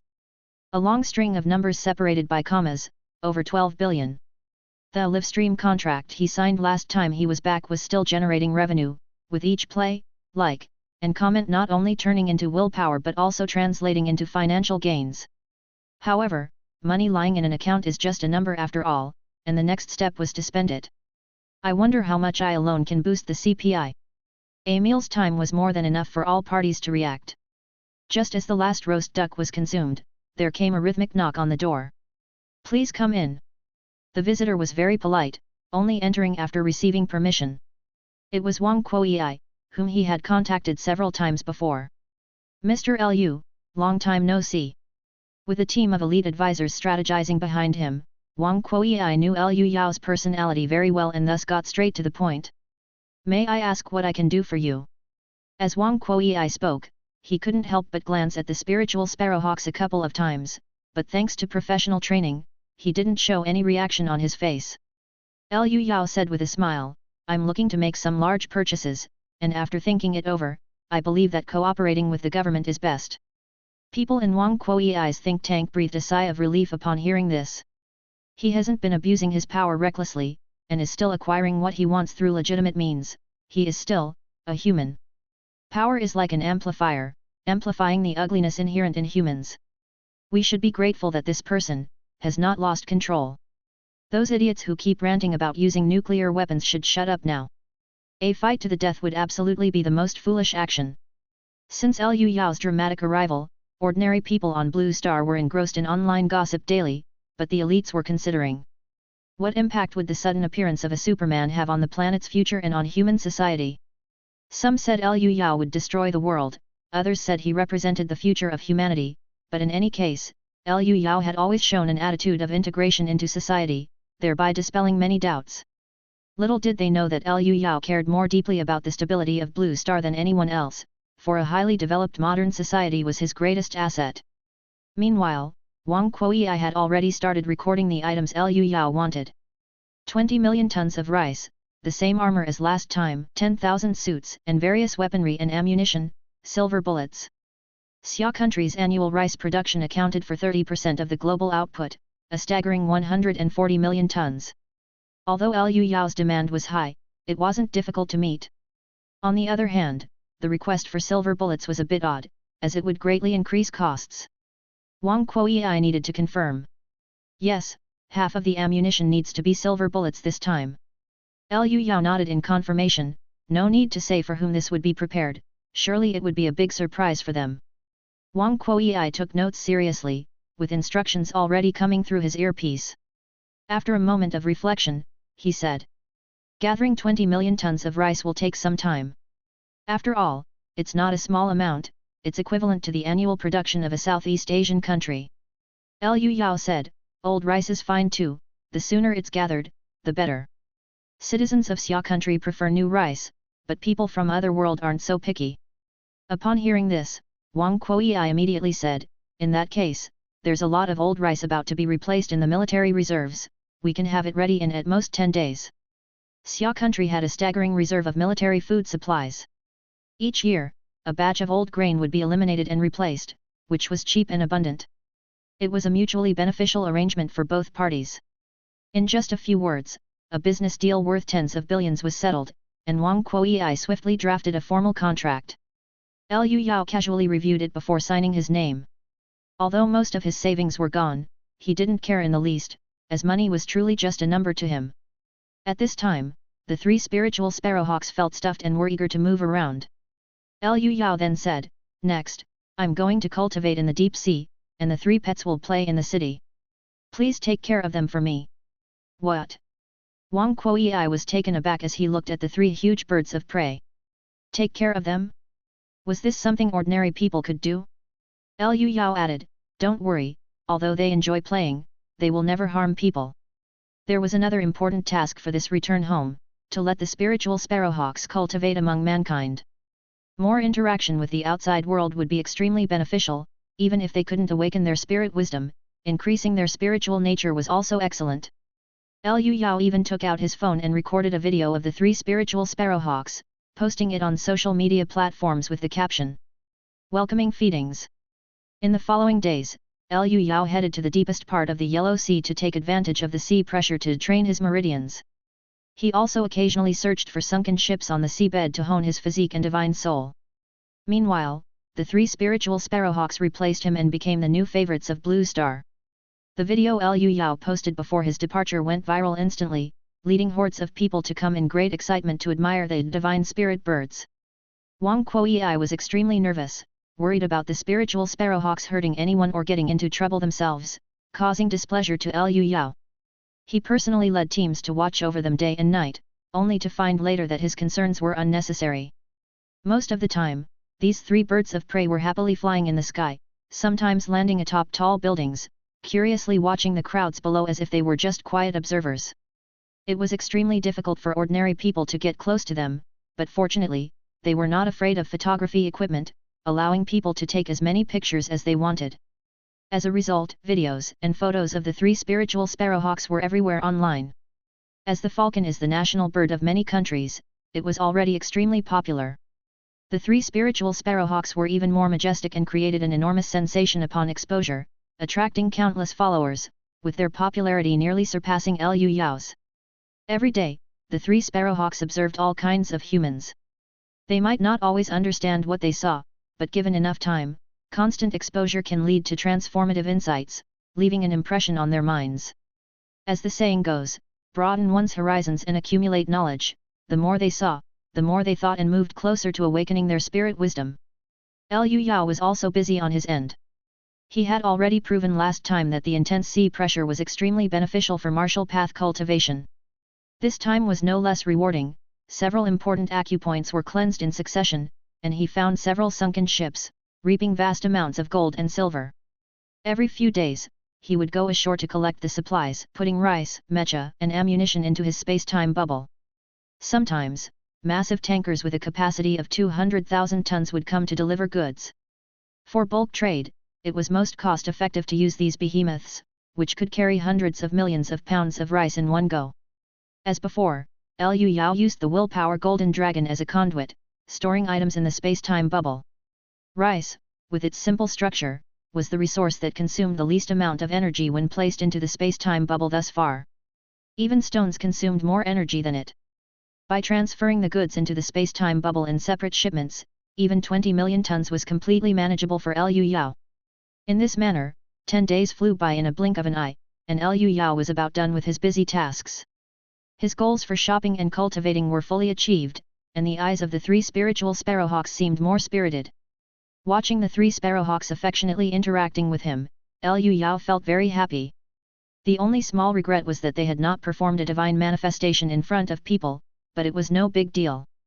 Just as he settled the final payment and was ready to return to the other world, Wang Kuei came to see him once more. "Mr. Liu, there is an issue that you may find interesting. A gigantic cargo ship has run aground, causing the Suez Canal to be blocked. If you are willing to lend a hand, the relevant parties are willing to offer a substantial reward." Chapter 492. Move mountains and fill seas. The Suez Canal is a critical international waterway, with 22% of the world's shipping containers passing through it, rightly being called the main artery of international shipping. But in such an important place, something both amusing and frustrating happened. The canal was blocked by a sideways grounded cargo ship.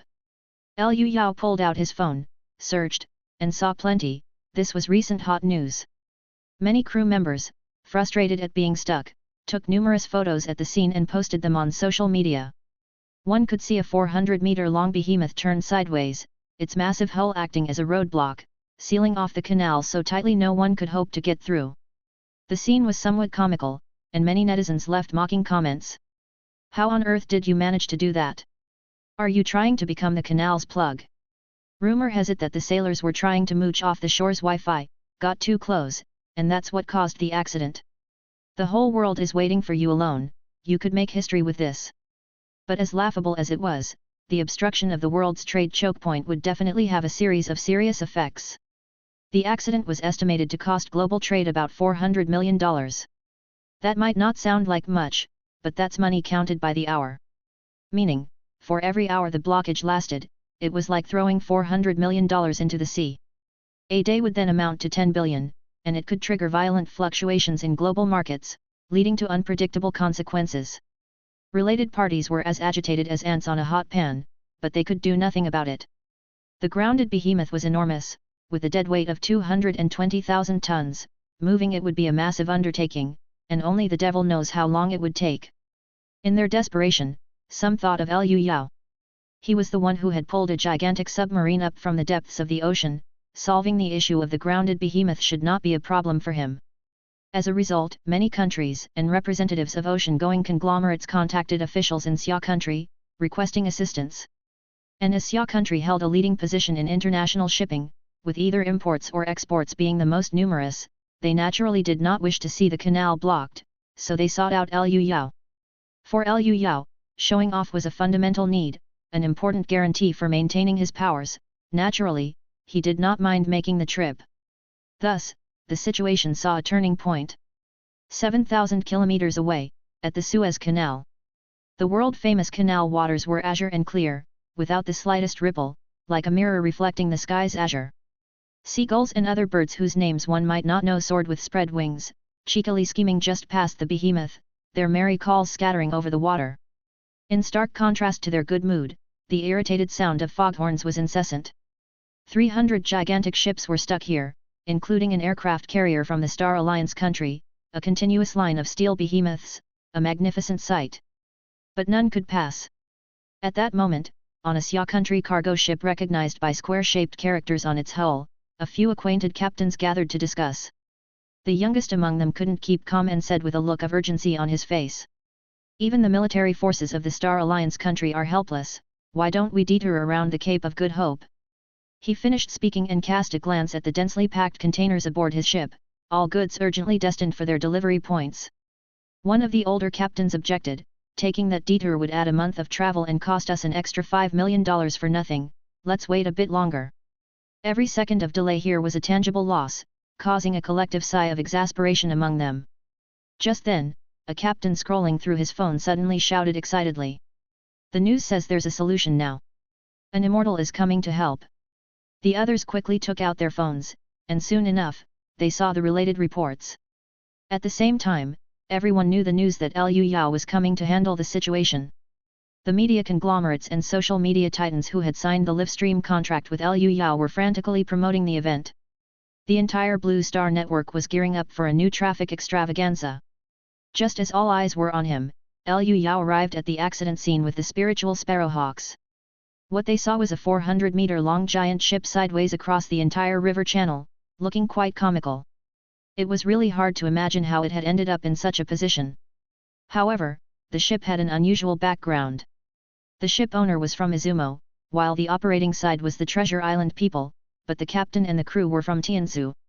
Liu Yao shook his head and sighed, stacking so many buffs, no wonder such a bizarre incident happened. By then, both banks of the canal were lined with long guns and short cannons, all belonging to various media and internet celebrities who had received the news and were waiting there. There was also a military drone that had taken off from an aircraft carrier and was aiming here to shoot footage. This was a move by a media giant from the Star Alliance country, who, through connections and abuse of power, sought to obtain first-hand high-definition videos. The other organizations, pressed for time, could only muster civilian-grade equipment and were slightly outmatched. The cake was only so big, and there was intense competition among the giants. And so, countless devices of various sizes and functions were aimed at Liu Yao. Liu Yao waved his hand, letting the spiritual sparrowhawks go play on their own, then concentrated on handling the issue at hand. Actually, this problem wasn't hard to solve, as Blue Star's wishes were infinite, and he could manifest an immense heart image to move the obstructing giant ship out of the way. No sooner said than done, a heart image with 3 heads and 6 arms instantly appeared, drawing on wish power and swelling rapidly. 100 meters, 200 meters, until it grew to 400 meters. For Liu Yao, this was the limit of his abilities.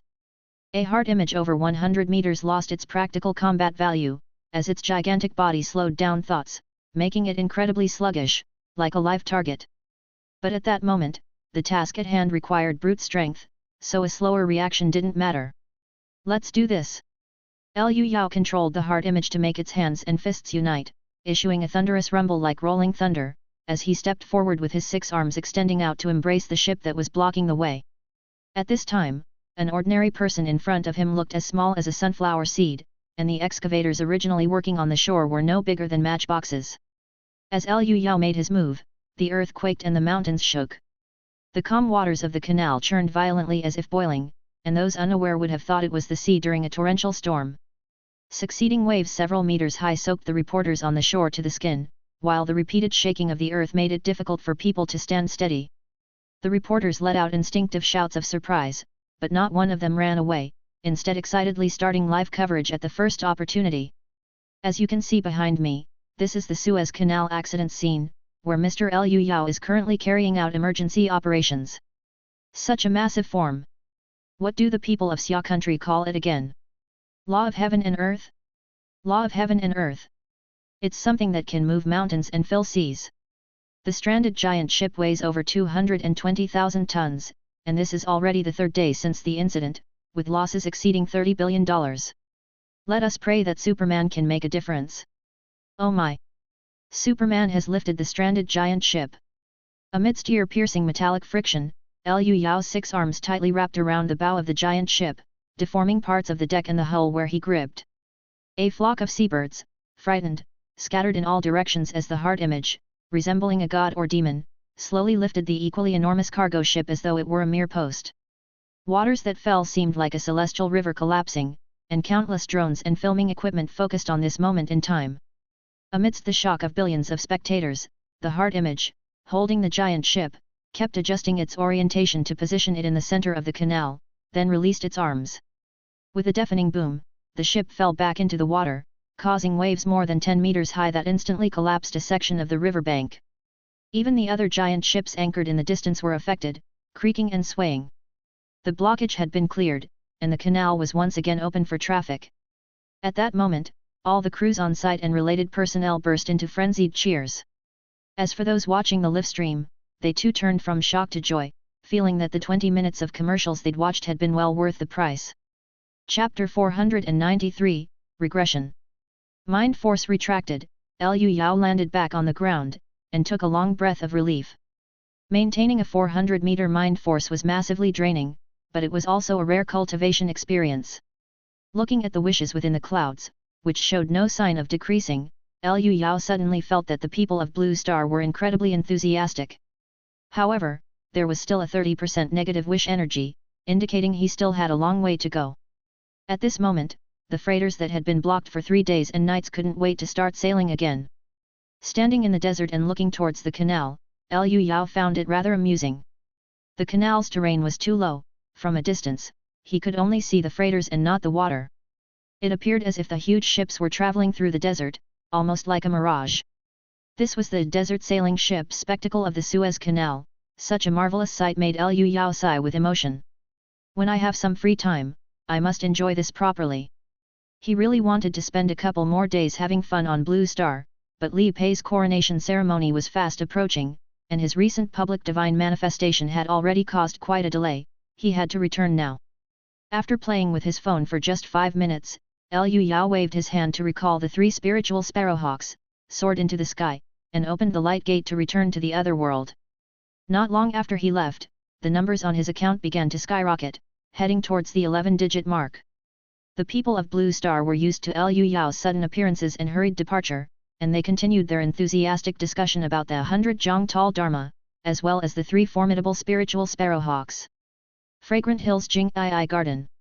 Imperial City experienced its first snowfall of the winter.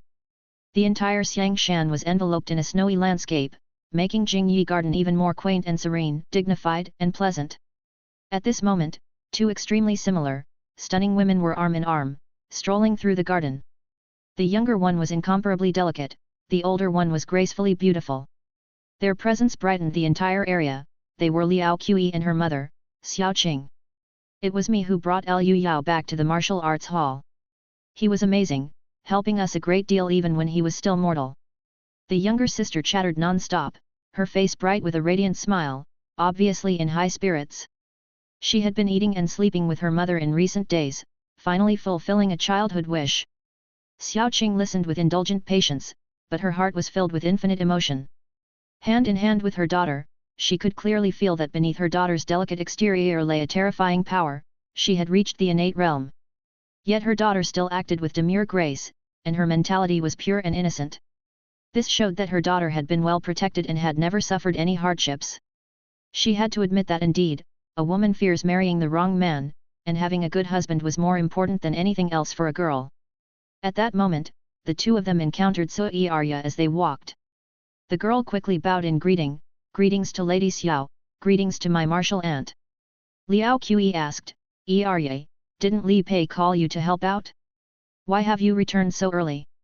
Arya replied, tomorrow is the coronation ceremony, and Lady Li Pei sent me back to check whether Lord Liu had returned. He hasn't come back yet, but he will soon, Liao Qi said.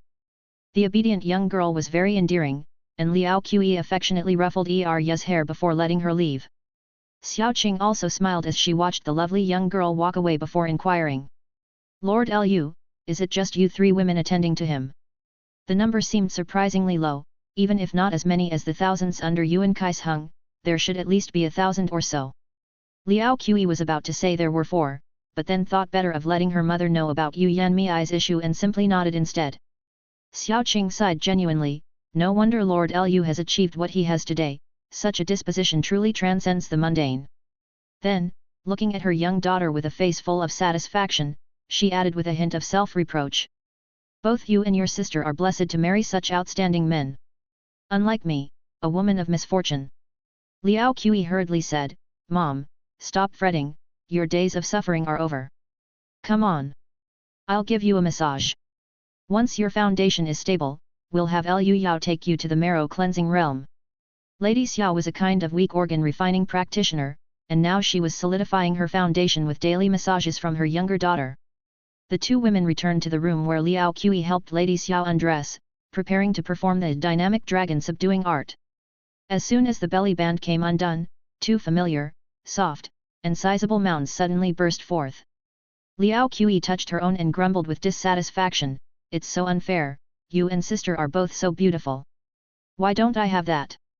Lady Xiao smiled and said, you're still young, and besides, these things are quite cumbersome. What's so good about them? Liao Qi muttered under her breath, Liu Yao likes. With that, she began her techniques, expertly stimulating the various acupoints on her mother's back. Liu Yao's family often massaged each other and was very familiar with each other's bodies. As she massaged, Liao Qi suddenly realized that compared to herself, her sister and mother resembled each other more closely. Especially their figures, they seemed to have been cast from the same mold. That gentle and flowing temperament was also identical. If the mother and daughter wore the same clothes, the average person would truly have a hard time telling who was who. Unfortunately, the 2 were in a stiff conflict, with the sister deliberately avoiding any interaction, not even speaking when they met. For a moment, Liao Qi didn't know how to ease the relationship between the 2. As the sun set behind the west mountain, Li Pei ran back, worried about Liu Yao's absence. With such a big event at hand, my husband won't fail to return, will he? At the moment, only Liao Yao was there, as the others were busy with their own affairs. She took out a freshly brewed jug of golden stem immortal brew and poured Li Pei a cup. Don't worry, my junior brother surely won't miss it. Drink a cup and get some good sleep. With the government recently established, there was a myriad of pressing matters. Li Pei had been working non-stop for half a month without sleep.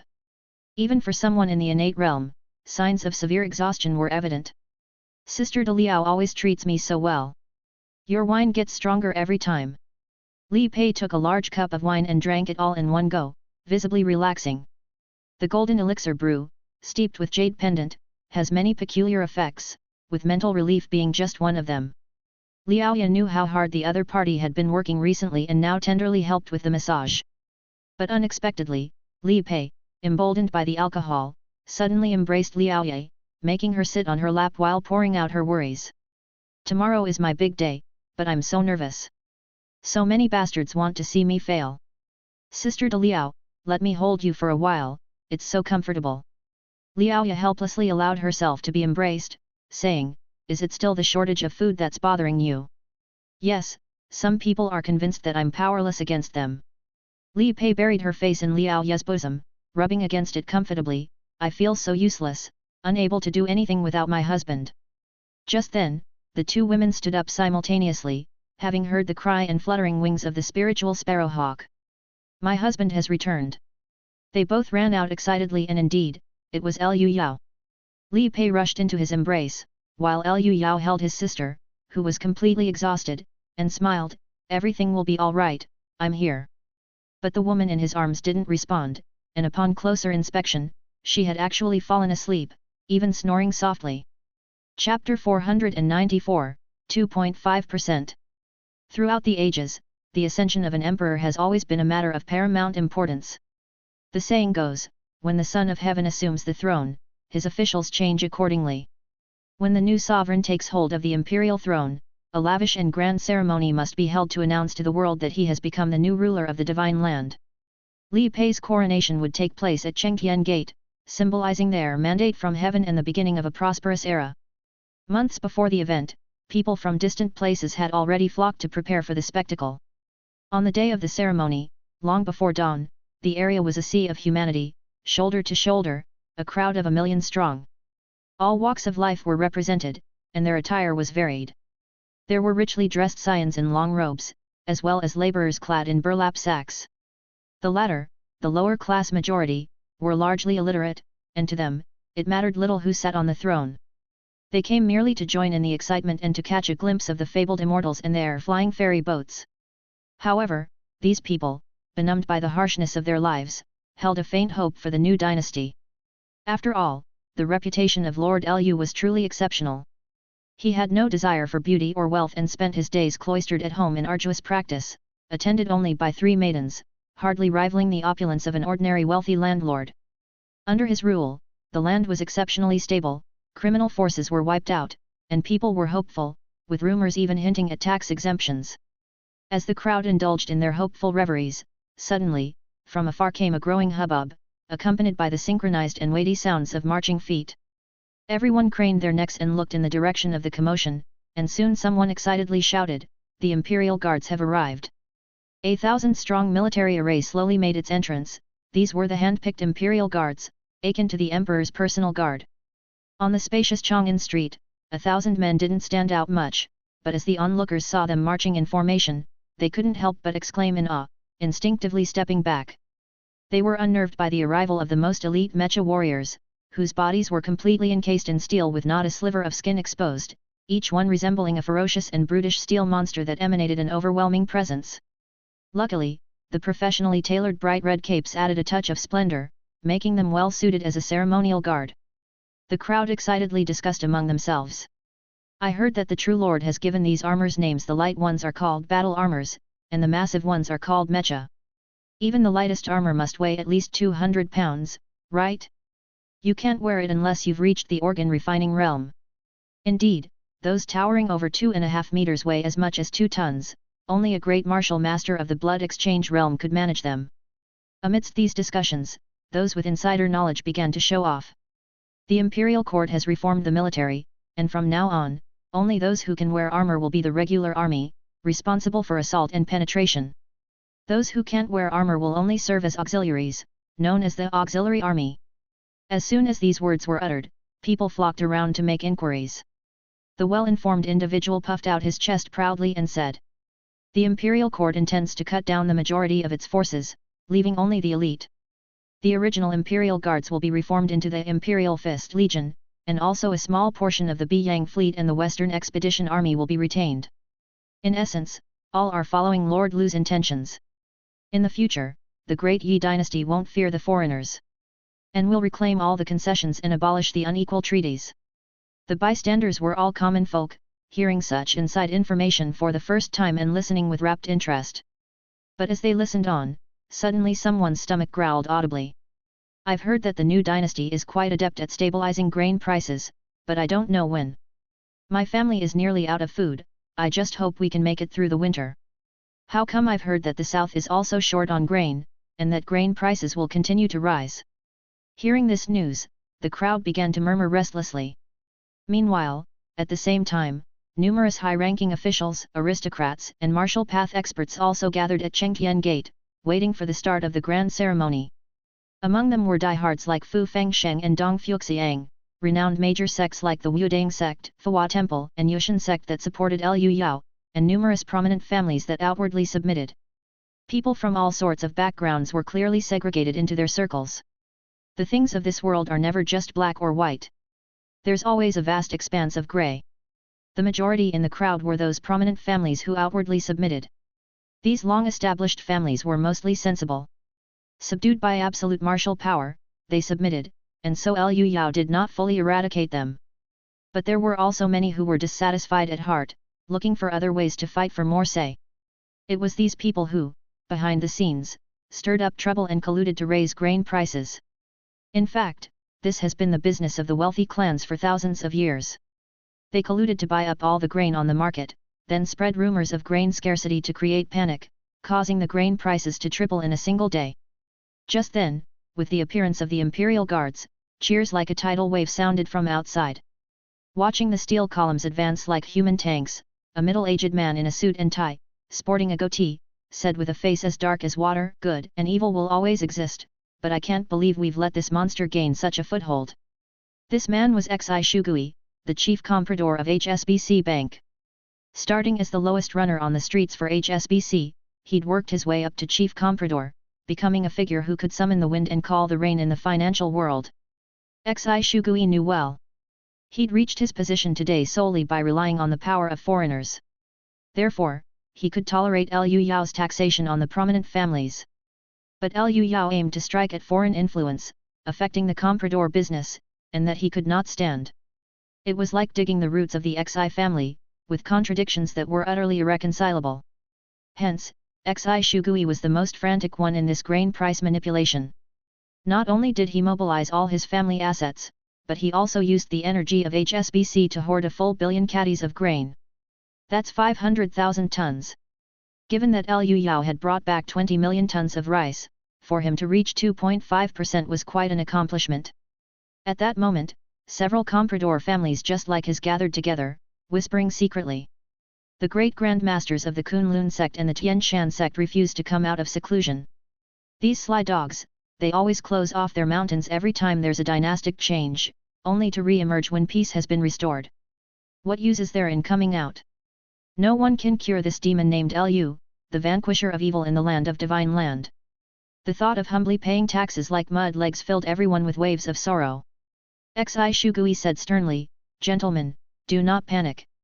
This time we must make use of the grain famine to show the demon Liu. Governing a country isn't about fighting and killing.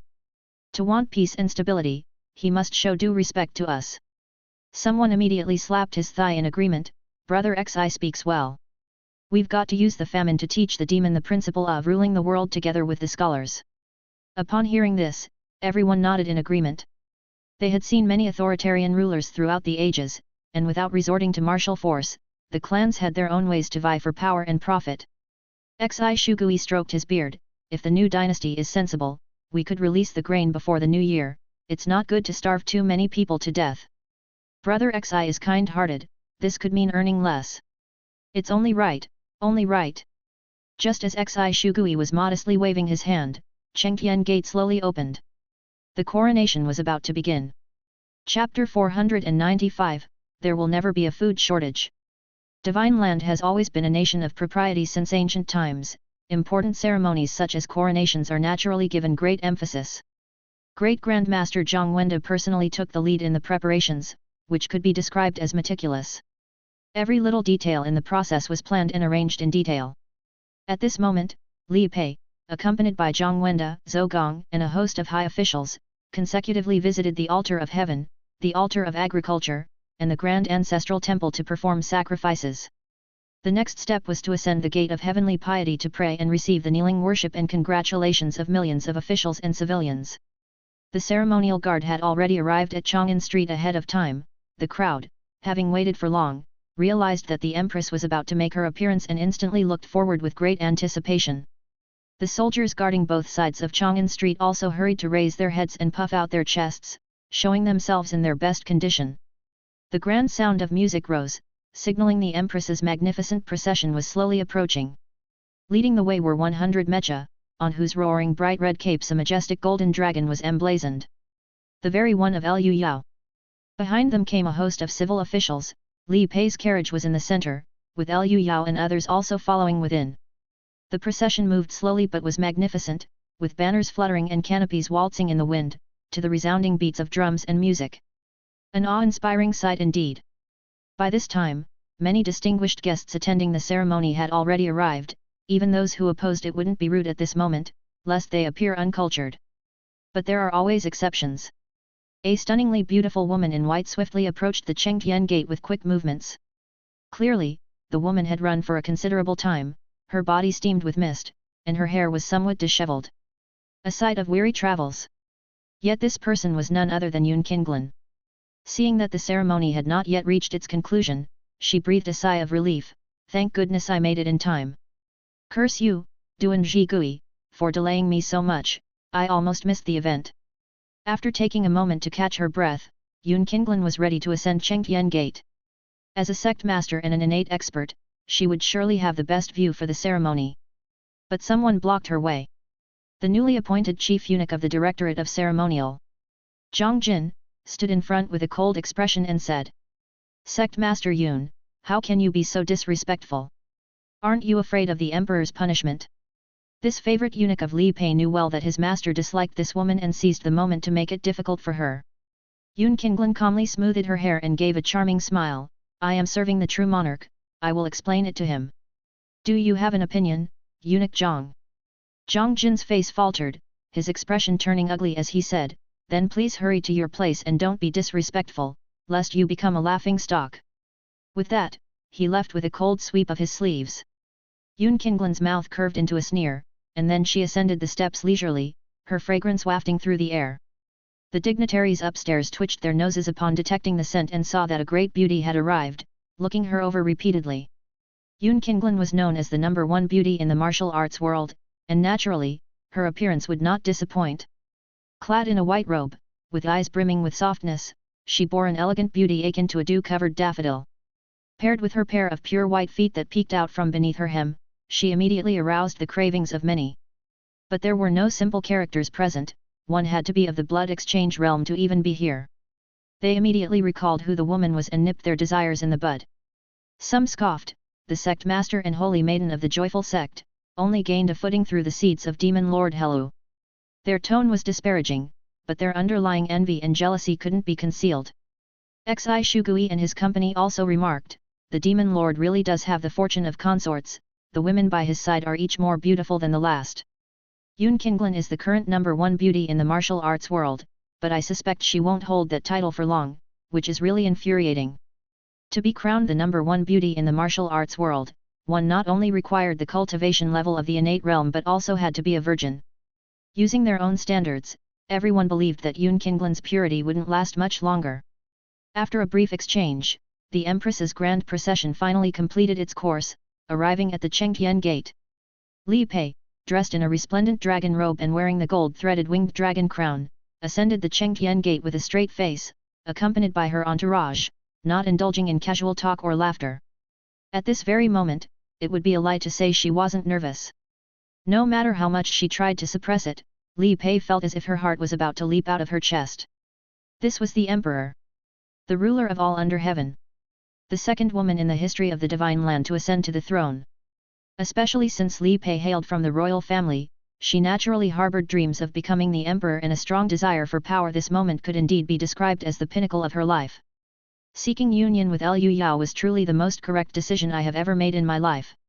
Li Pei took a deep breath, moved to the center of the Chengtian Gate Tower, looked over the sea of officials and citizens below, and projected her true qi, declaring in a loud voice. By the grace of heaven and the blessings of the gods, today marks the founding of a grand venture by our great Yi dynasty, laying the foundation for a prosperous era. I ascend to the imperial throne, vowing to govern diligently, sparing no effort. Let the loyal servants guard the interior relentlessly and let the courageous soldiers sacrifice unreservedly in the exterior, aiming for the nation's prosperity and the submission of the four seas, to build the foremost great nation in the world. Let it be known.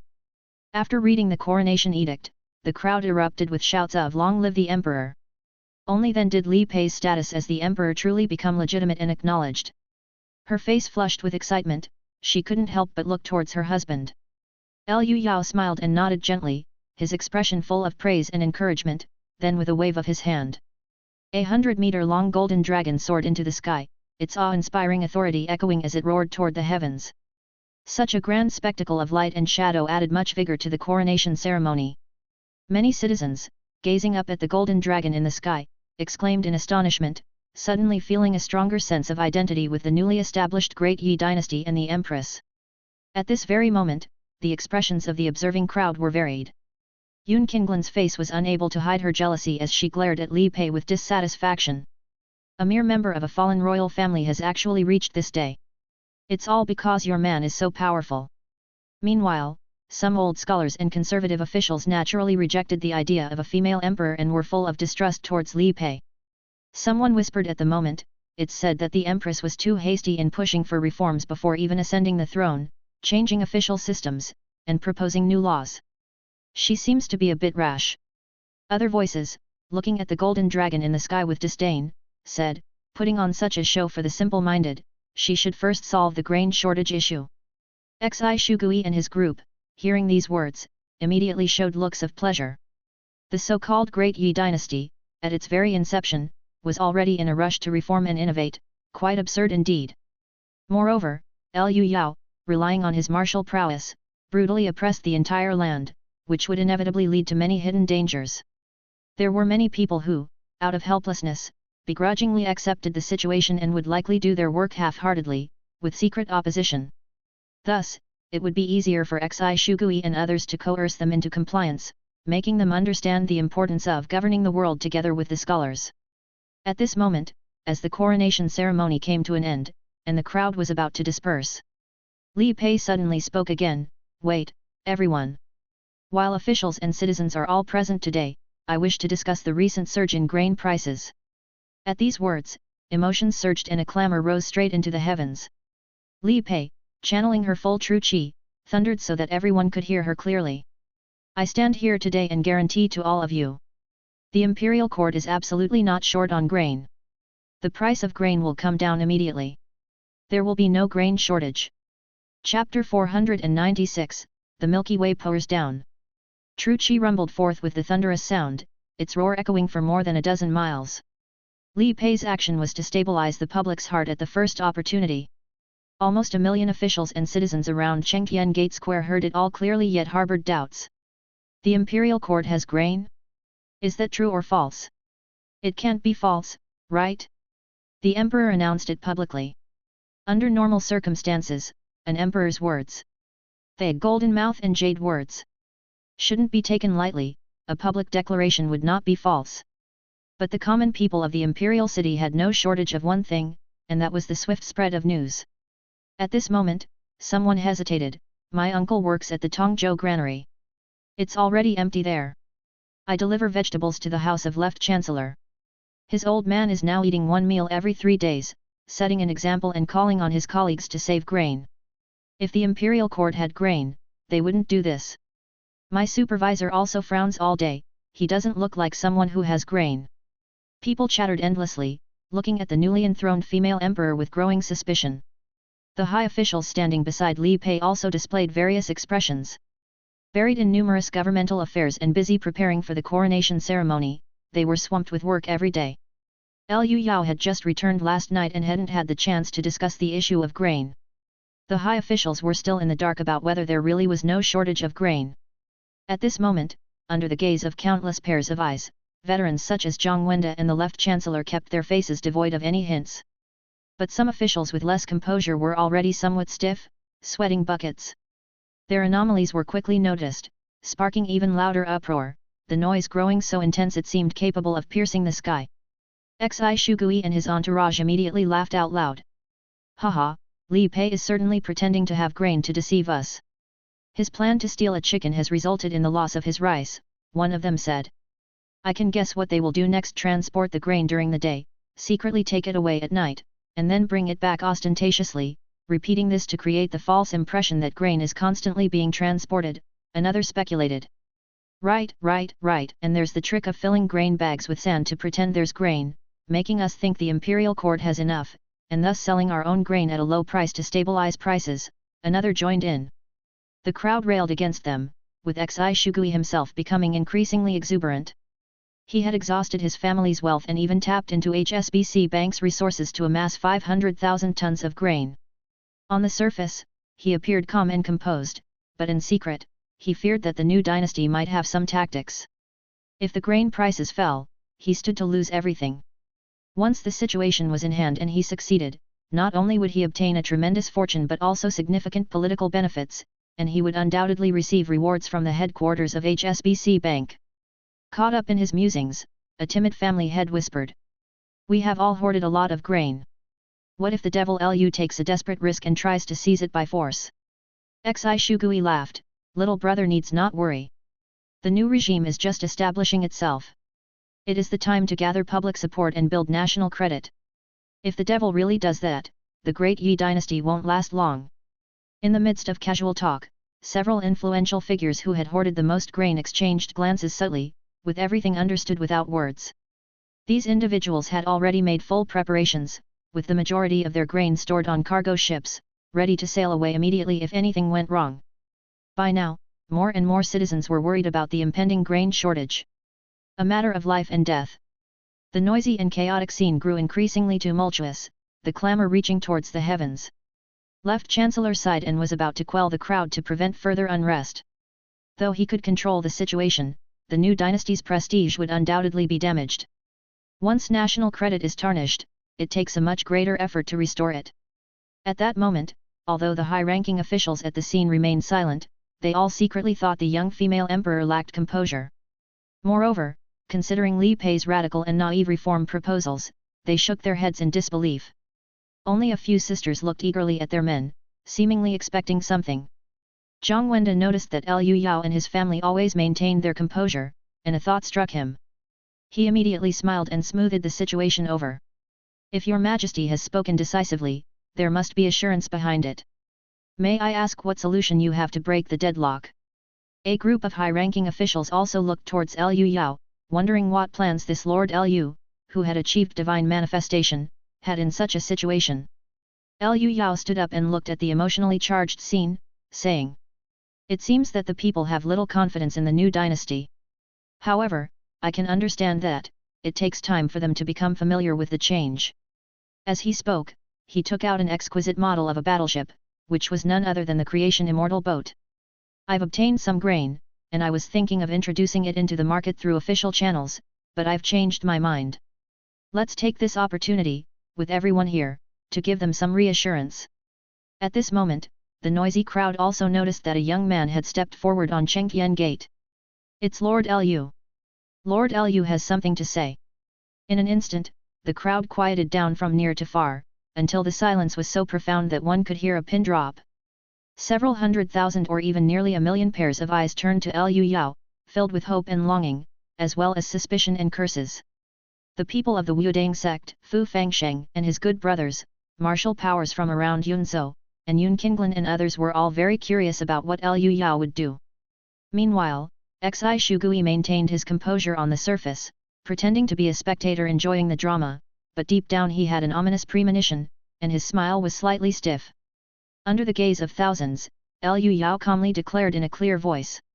Today, the new dynasty is established, and the empress ascends the throne. It should be a joyous day, a day to celebrate with all the people. His voice, carried by mind force, was not loud, yet it was as clear as if he was conversing face to face with everyone. While everyone was pondering the meaning of his words, they saw Liu Yao raise his hand and the creation immortal boat flew into the sky, expanding before the wind to become a massive object that covered the sun. Through it as a medium, Liu Yao opened a series of space-time bubbles filled with rice high in the sky. The floating battleship loomed above, and everyone instinctively looked up. The next second, something poured down from the sky like a torrential downpour. The crowd screamed in shock, instinctively raising their hands to shield their heads and faces, but they quickly realized what was falling on them. It was rice. White, gleaming rice. The fine rice with no sand mixed in. The top-grade rice from the grain stores. At that moment, the entire area of Chengtian Gate, Chang'an Street, and the plaza in front of Chengtian Peace Gate was covered in this kind of downpour. Soon, the ground was blanketed in white as if it had just snowed. Countless people stared dumbfounded as the rice rained down from the sky, filling their collars and slipping through the spaces between their fingers and hair. Some instinctively grabbed a handful, giving it a firm squeeze, realizing it felt very real, not an illusion or a dream. Then they put the rice in their mouths to chew, the fragrance of the grains filling their mouths, and as it went down into their empty stomachs, a sense of immense satisfaction washed over them. It's really rice! It's really rice! There's rice falling from the sky! With that shout, the people exclaimed in surprise and started to stuff the rice into their pockets, eventually realizing that it was more efficient to use their clothes as sacks. Others, while stuffing rice, also ate it, creating a chaotic scene. This rice, replaced from the strategic reserves of Xia country, was not even sought after in Blue Star. But in the other world, it was premium rice only some could enjoy, enough to drive people mad with desire. No matter how much the people took or ate, the rice on the ground seemed to increase rather than decrease.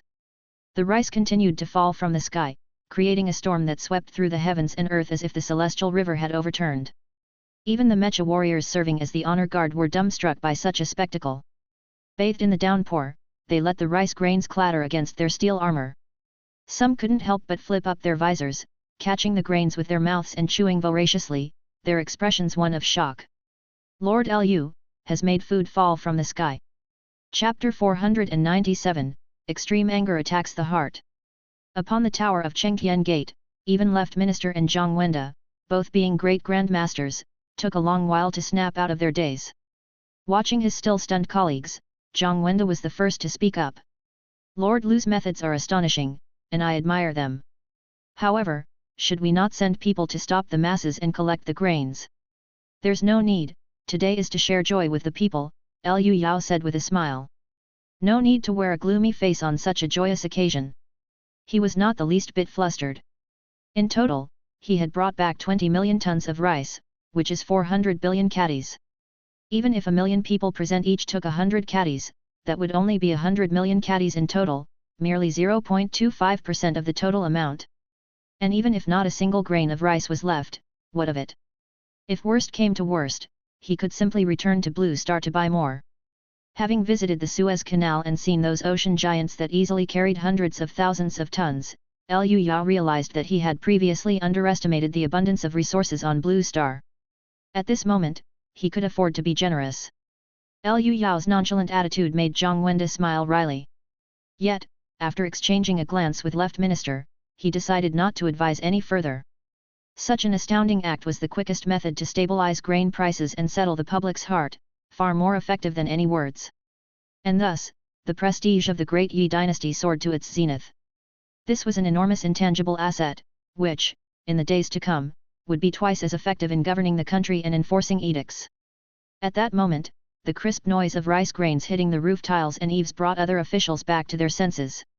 They surged forward, stretching their hands out beyond the balustrade to personally feel this wondrous spectacle. For grains to fall from the sky like rain, this is truly the work of an immortal. The Great Yi Empire, it should be called the Immortal Dynasty. For the nation to have such a person as its stabilizer, it is surely a blessing. No one could have anticipated Liu Yao breaking the stalemate in this manner. As these high-ranking officials looked at Li Pei with even greater respect, they suddenly found the Empress's aggressive to the point of naive reform plans more palatable. Coincidentally, at the same time, Wu Dang sect leader Zhang Yunchu also expressed similar sentiments.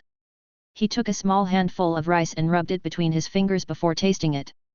Then looking up at the creation immortal boat in the sky, he couldn't help but exclaim. This is by no means any group illusion. Grains falling from the sky, truly the work of immortals. The 7 disciples of Wu Dang, including Bai Lu, feeling the rice grains hit their faces, were also utterly astonished. Compared with their master, their knowledge and cultivation were far lower, and they couldn't comprehend how grains could rain down from the sky. The youngest disciple couldn't help but ask, is Lord Lu really an immortal descended to the mortal realm? Bai Lu opened his mouth as if to say something but then hesitated. No matter how it was achieved, such methods were indistinguishable from those of an immortal. In the VIP area, everyone gradually recovered from their shock. Interestingly, regardless of their level of cultivation or status, they all did the same thing. Catching the rice that fell from the sky with their hands and tasting it in their mouths. Not just Fu Fangsheng, Zhou He, and Master Wu Jing, the 3 innates, but also Monk Ben Ming, Zhao Sanduo and others of the blood exchange realm did the same. This was a reflex, as subconsciously, they still couldn't believe that rice could pour down from the sky like rain. After tasting, no matter how shocked they were, they had to believe it. These acquaintances sang unanimous praises for Lu Yao, with a tinge of pride evident in their expressions. Not far away, Yun Qinglan's heart was particularly stirred. To have such a man in one's life is to have not lived in vain. She stared intently at Lu Yao, a flush of crimson spreading from her cheeks down to her neck, and then she began rubbing her legs together rapidly beneath her white dress. In that moment, Yun Qinglan desperately wanted a powerful man to conquer and fill her body. It didn't take long for a distinct damp patch to appear on her white dress. Her face grew even redder, and her eyes misted over. Fortunately, at that moment, everyone was captivated by the spectacle of rice falling from the sky, and no one was paying attention to her. Where there is joy, there must also be sorrow. Xi Shugui and his companions were soaked with rice grains pouring down like rain, their faces looking like shit. The previously timid man had already collapsed to the ground, his expression vacant as he repeated. It's over, all over. He seemed only capable of saying this one phrase, repeating it over and over like a broken record. But the others were not faring any better, their faces deathly pale and trembling all over. These people thought they had spotted an opportunity and invested all their assets in stockpiling grain, and now they had truly lost everything.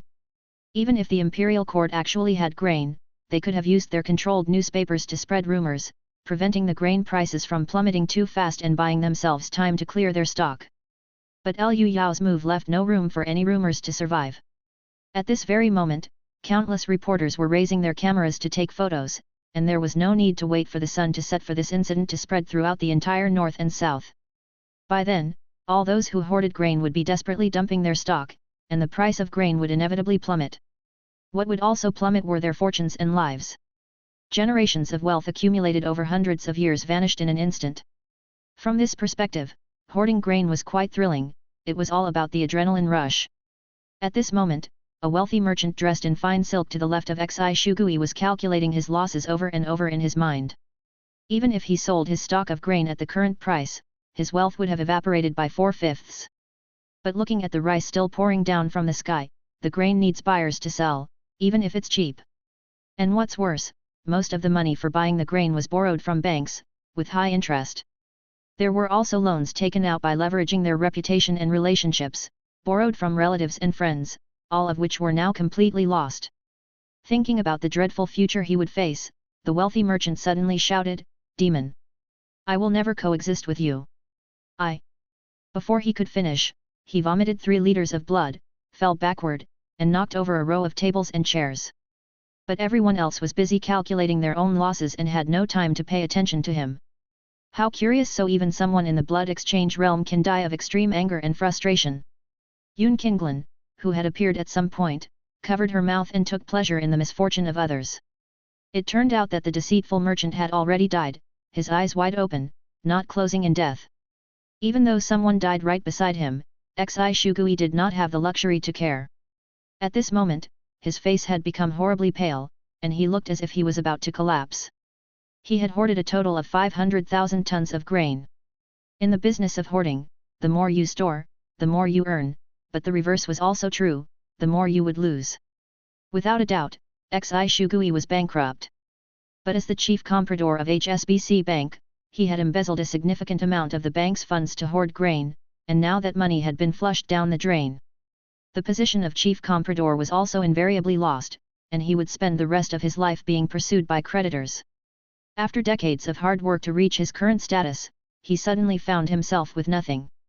All of a sudden, Xi Shugui felt an itch in his head and wanted to scratch it, but his hands were trembling and didn't respond. It was then that Liu Yao's voice was heard again. Starting tomorrow, the government's grain shops will sell affordable grain without limit, so the people of the Great Yi dynasty need not worry about food. Upon these words, cheers rang to the skies. And when Xi Shugui heard this, he suddenly felt as if something had snapped inside his head. In the next moment, he abruptly stood up, his face twisted into a grotesque yet open smile, his mouth stretched to his ears, and laughed loudly. The grain prices are rising. The grain prices are rising. Up, up, and up again. Yelling this nonsensical phrase, he ran onto Chang'an Street, causing chaos and people to tumble in his wake. Luckily, there were numerous experts in the building, and immediately a few flashed out to subdue him. But upon seeing Xi Shugui's condition, they all shook their heads. With his face contorted, drool and snot streaming down, and even a piece of his own tongue bitten off, he was unmistakably insane. Yun Qinglan mockingly laughed at the misfortune again. It's indeed an enlightening day. Chapter 498, Dark as if there is no daylight. Liu Yao brought with him 20 million tons of rice that cascaded downward, most of it falling onto the square in front of Chengtian Gate, forming a heap taller than even the imperial city. The part that scattered over the heads of the crowd only caused a minor commotion. Seeing that the auspicious hour had arrived, Zhang Wenda led the ceremony onward to the next phase. He stepped forward, took a deep breath, and bellowed. Silence! Welcome His Majesty's entrance into the Forbidden City. This roar was like a thunderclap on a clear day, creating visible sound waves that shot forth. Fortunately, those near Chengtian Gate were martial artists of the blood exchange realm or higher, otherwise some would have been seriously injured. The commoners who were collecting rice in the distance instantly snapped to attention. The fear of top-tier martial artists, embedded in their genes through thousands of years, quelled their greed at this moment, and the scene quickly grew quiet. Then, the dignified sounds of the ceremonial music began to play, and all the gates of the Forbidden City, including the Meridian Gate, slowly opened in succession to welcome the new emperor. Zhang and Zhang Wenda led the way at the front, with a retinue of officials at either side, ushering Li Pei into his official reception at the imperial city. Other civil and military officers of various ranks, and distinguished guests who had come to witness the event, also followed behind, led by the eunuchs. They were next due to pay their homage to the new emperor at the Hall of Supreme Harmony. Liu Yao also followed with keen interest, observing the entire ceremonial process. As he walked, he also waved his hand to retract the creation immortal boat hovering above his head, which shrank in the breeze to become a delicate model ship. Without this object obscuring the light, the illumination suddenly became much more ample. At this moment, the ordinary people outside did not know if they were seeing the emperor's regalia or Liu Yao summoning back his magical treasure, as they simultaneously cried out, "Long live! Long live! May the emperor live for 10,000 years!" The soldiers and mecha warriors on duty hit their weapons against the ground to express their excitement. The noble officials around also looked at Liu Yao with various expressions of reverence, adoration, sycophancy, and fear. He, however, remained indifferent, occasionally nodding at a few acquaintances, his demeanor leisurely and composed. Once they reached the Jinluan Hall, everyone was arranged in line by the eunuchs in order of precedence. Li Pei, walking with regal strides, approached the dragon throne at the center. This golden-painted, dragon-carved wooden chair was wrapped in splendid, glittering dragons, and so rich and imposing that only the emperor was entitled to sit on it. Li Pei restrained his excitement, shook out his dragon robe, and seated himself upon the throne. Zhang and Zhang Wenda were the first to bow deeply and say, "Your servants hereby greet your majesty." The rest followed suit and paid their respects, those of the innate realm and above with a bow, while the others knelt. "Long live our emperor, may he live forever and ever." Li Pei's face flushed with excitement, his eyes shining brightly, "You may all rise." After thanking the emperor, everyone stood up and positioned themselves with an air of expectation. For next was the time for generous reward. Li Pei personally wrote his first imperial edict since ascending the throne and, in public, brought out the imperial jade seal and stamped the edict. Many brows in the hall twitched at the sight of this magical treasure, but all maintained silence without saying a word, frequently glancing towards Liu Yao. Everyone knew he had bestowed magical treasures upon each of his women. The eunuch Zhongjin read the imperial edict aloud, and it stipulated the appointment of the top officials within the government's power structure.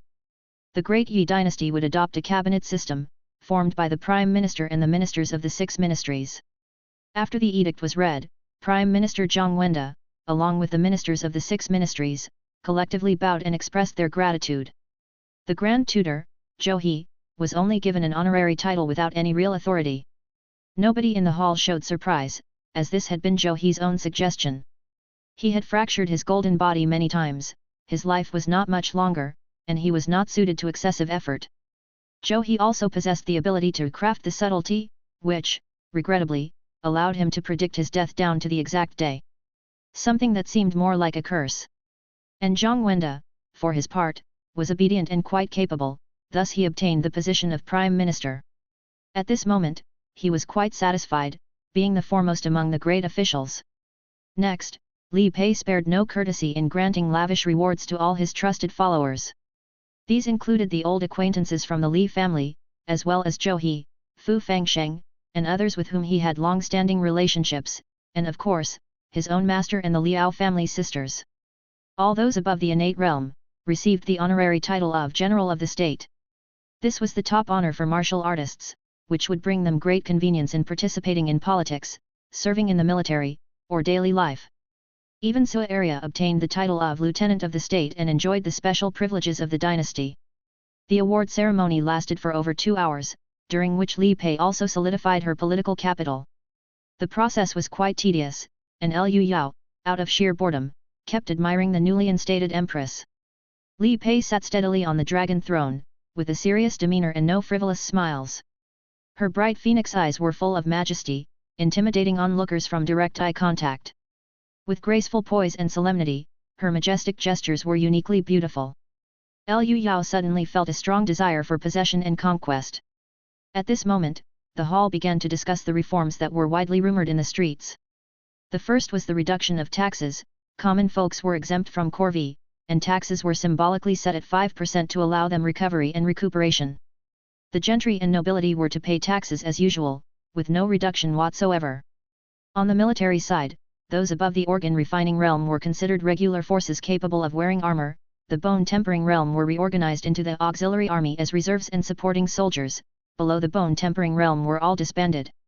These reform steps were quite significant, especially the tax burden issue, which essentially harmed the interests of all present. There were no minor families here. Moreover, with minor households recuperating and major families and nobility paying taxes as usual, this complete reversal was a change from thousands of years of tradition. For public and private reasons, resistance to reforms would inevitably occur, whether overt or covert. At that time, the atmosphere in the hall was somewhat oppressive.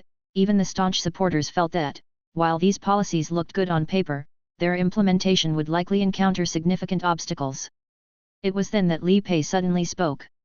"My beloved subjects. From today onwards, regardless of whether one is a civil or military official, in the court or the wilderness, if one has meritorious service to the country, I will personally request Lord Liu to take action, providing divine guidance for cultivation, even to the point of possessing one's body to direct their practice." What? Possession by Lord Liu? With those words, the breathing of everyone in the hall grew heavier, and their expressions visibly became impassioned. Even Zhang Wenda felt the same. In an extraordinary world, what are mountains of gold and silver, or immense power and privilege? It's just illusion. Will or woe lies solely in the concrete cultivation levels, in the power one holds in their own hands, the most fundamental interest. Liu Yao once publicly lifted a common man into the marrow-cleansing realm. And possession guidance was even more famously powerful. A spirit refinement expert would control the practitioner's body, allowing them to experience the correct way of cultivation and even break through barriers on their behalf. The Azumo Emperor had thereby created countless top experts, elevating a tiny country to the ranks of great powers. Liu Yao, a universally recognized peerless genius, had also advanced several of his women into the innate realm. To be guided by him was a once-in-a-millennium opportunity. Especially since such an opportunity did not necessarily need to be used on one's own self. A short, plump elder stepped forward and asked with a bow, "May I ask your majesty if such rewards can be transferred?"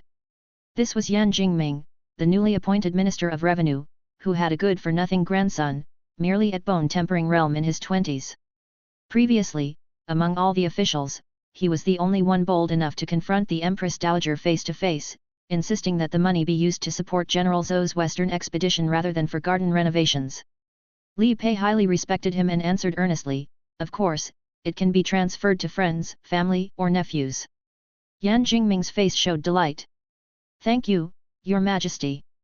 He then bowed to Liu Yao, "Thank you, Lord Liu." The others, hearing this conversation, were also overjoyed. This meant that as long as they made meritorious deeds, there would be a divine manifestation expert to assist them or their relatives in advancing their cultivation. This was a benefit more direct than money, power, and even cultivation resources. The atmosphere once again warmed up, and everyone began inquiring how great the merits had to be to invite Lord Liu to act. Having this favored son of heaven provide possession guidance was sure to bring countless benefits and gains. For a time, the scene was extraordinarily lively, with chatter filling the hall and some people ingratiating themselves with Liu Yao. Zhang Wenda quickly stepped in to maintain order, to prevent the court's dignity from being compromised. Seeing all this, many others glowered, screaming inwardly, "The demon has risen to power." The Great Yi dynasty was originally held together merely by the deterrent force of Liu Yao, fraught with many hidden dangers. But this demon casually dispelled all dissent and, under his combined benevolence and authority, the court and the country were united as one. From now on, darkness blankets the divine land. Chapter 499, Awakening the Primordial Ancestor. On Chang'an Street, the sun was gradually setting.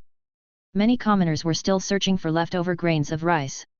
They meticulously picked out each grain, not overlooking any that fell into the crevices, wasting none. In the distance, Chengtian Gate Square was packed with 30,000 commoner auxiliary soldiers, who were storing the rice mountain, taller than the imperial palace, into the granaries. The grain shops in the imperial city reacted very quickly, and by now, they had all posted notices announcing price reductions. The people's hearts were already calm. Someone had calculated that Lord Liu's grain was enough for the entire nation to eat for a year, and the so-called grain scarcity had become a baseless rumor. Until the sun set behind West Mountain, the gates of the imperial city were opened again, and countless high officials and observing dignitaries began to walk out one after another. Yet Liu Yao hadn't left. He and Li Pei made their way to the Hall of Mental Cultivation. The name of the Hall of Mental Cultivation came from Mencius's "The best way to cultivate the mind is to reduce desires." This was the place where the ruler of the nation carried out their daily activities, also housing the dragon throne and the imperial desk.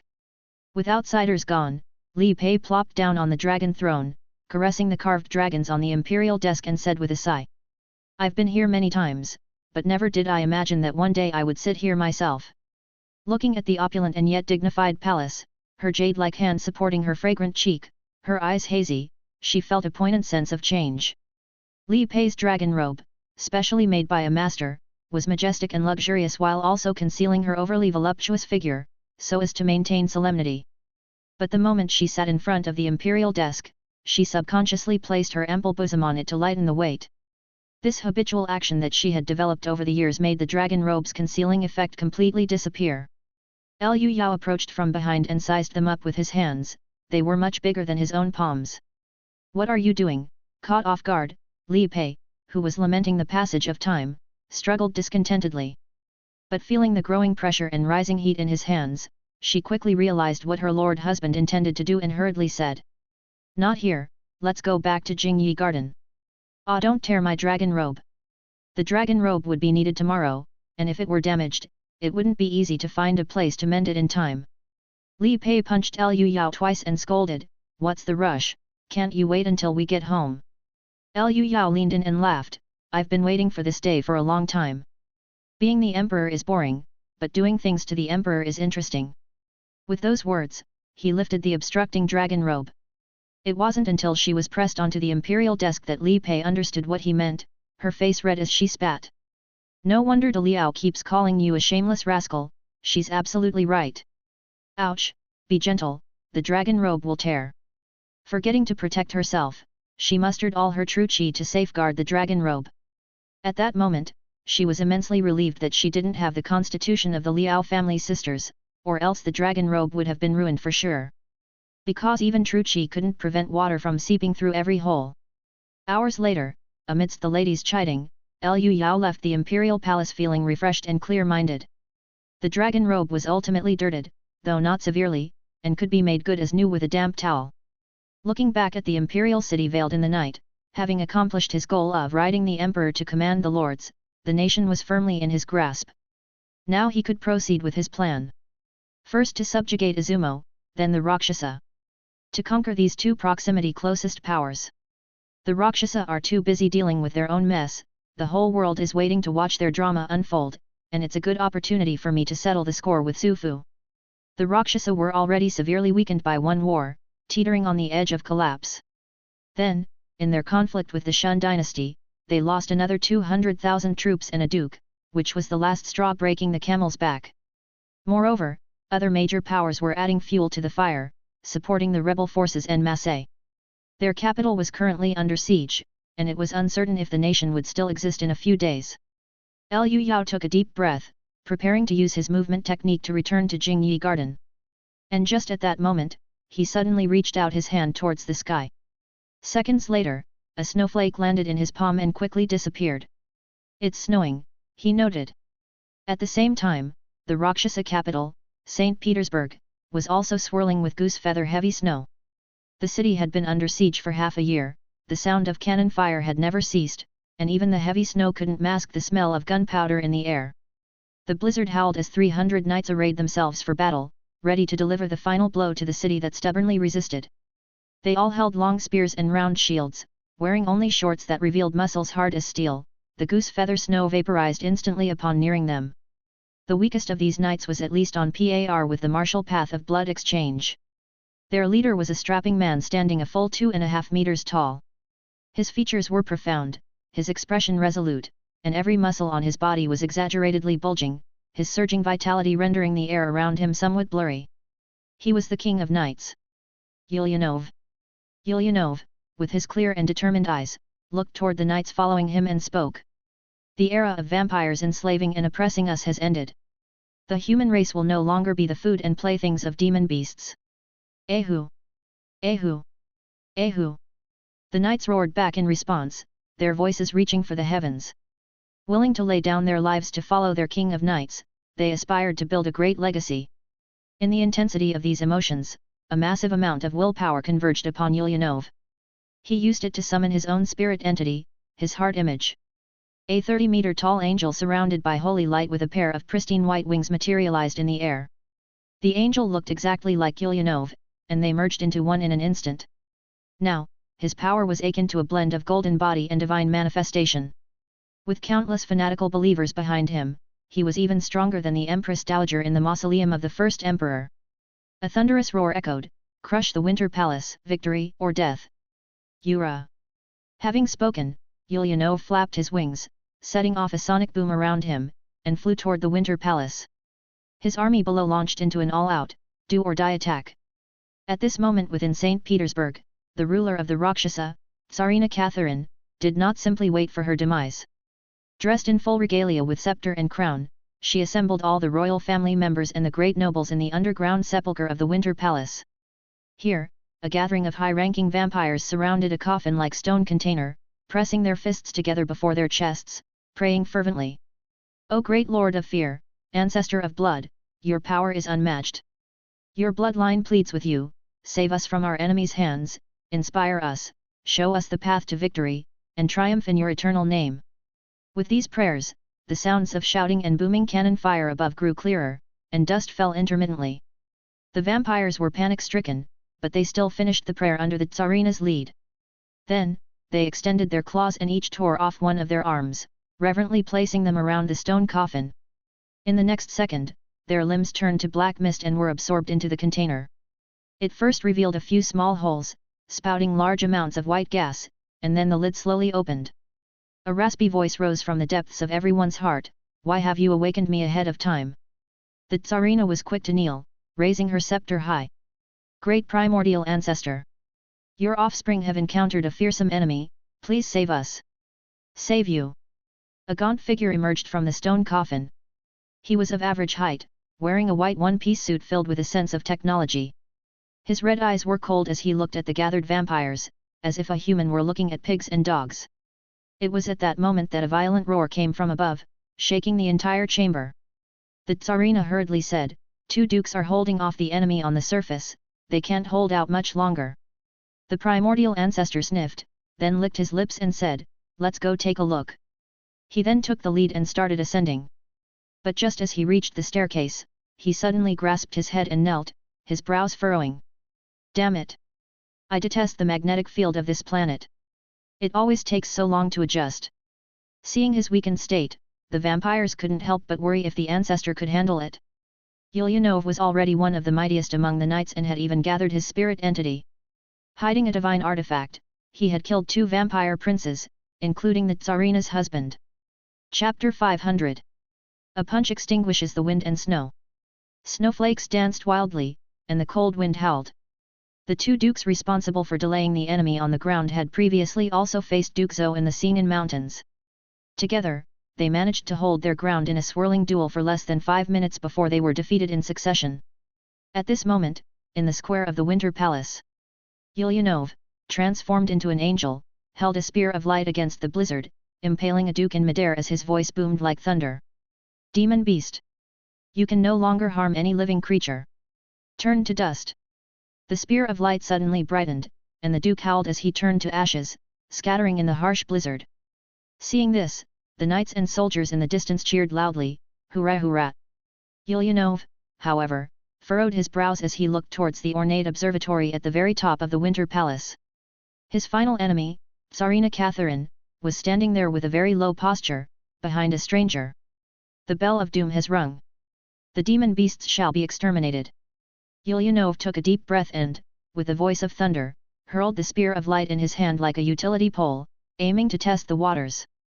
The spear of light whistled with terrifying might, like a cruise missile, seemingly about to strike the observatory. Even the dukes dared not receive this blow head-on, and the observatory's vampires, most of whom were useless burdens, were now screaming and scattering in all directions. Only the Tsarina stood still, quietly behind the primordial ancestor. The next second, a fair hand caught the giant spear of light that was whizzing through the air. Apart from stirring up a circle of strong winds that scattered the snowflakes, there was no other destruction, and the impact seemed minimal. Then, with a gentle squeeze of that fair hand, the spear of light dissipated into points of light. Seeing this, Ulyanov's expression turned stern as he shouted, "Who are you?" "Many years ago, people called me, the Lord of Fear." The man known as the Lord of Fear leapt down but nearly stumbled upon landing. He shook his head as if quite dissatisfied with himself. Ulyanov's expression changed. "You are the ancestor of vampires." He realized in an instant. It was the Tsar who had awakened the sleeping primordial ancestor. But by this time, the human race's army had already surrounded the Winter Palace, waving their weapons and roaring a tsunami of judgment upon the demon beast. The voices of hundreds of thousands reached the sky, causing the massive snowflakes in the air to flutter chaotically. A massive tide of pure wool surged towards him, and Ulyanov felt invigorated, convinced that even against the primordial ancestor, he would surely achieve victory. The Lord of Fear, finding the crowd noisy, disdainfully said, "Maggots of the natives." Ulyanov, with a belief in certain victory, entered a state of full strength. His angelic heart rapidly contracted and was actually drawn back into his body. The heart not only could be externally used, but if the host was strong enough, this power of the mind could also be a formidable boon. Already standing at 2.5 meters with a burly stature, the Night King grew even taller, his steel-like muscles swelled explosively, and he was enveloped in a surge of energy that shot straight to the sky. It was a spectacle caused by a physical form so strong that the energy had nowhere else to vent. The Fear Ancestor, observing this transformation, showed a glimmer of interest. "Your flesh must be very firm. Ancestor of vampires. Today, your kind shall face death and despair." With a long howl, Ulyanov's feet pressed deep into the solid permafrost and he sprung forward with a fierce lunge. An explosive sound rang out as a circle of white shockwaves emanated, and in the blink of an eye, he appeared in front of his enemy, landing a direct and vicious punch. The Fear Ancestor was hit so hard that his body was nearly folded in half, tumbling backward through the air. Bouncing across the ground like a stone skipping on water, he created a series of large craters, with frozen soil and snow scattering in the blast. Ulyanov, not giving his adversary a chance to recover, caught up to him instantly with his immense frame, and his arms swung a whirlwind of shadows, countless fists raining down amidst thunderous explosions. With the force of their battle, massive cracks spread beneath them, and hundreds of tons of ice and soil got blasted into the sky. After a frenzied beating, Ulyanov landed another upper hook punch, hitting the enemy's chin and sending him flying skywards.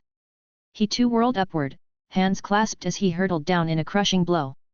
In the deafening roar of thunderous impacts, the Lord of Fear was hammered into the ground like a falling star. Amidst the massive boom, the firm permafrost cratered outward like a meteorite strike.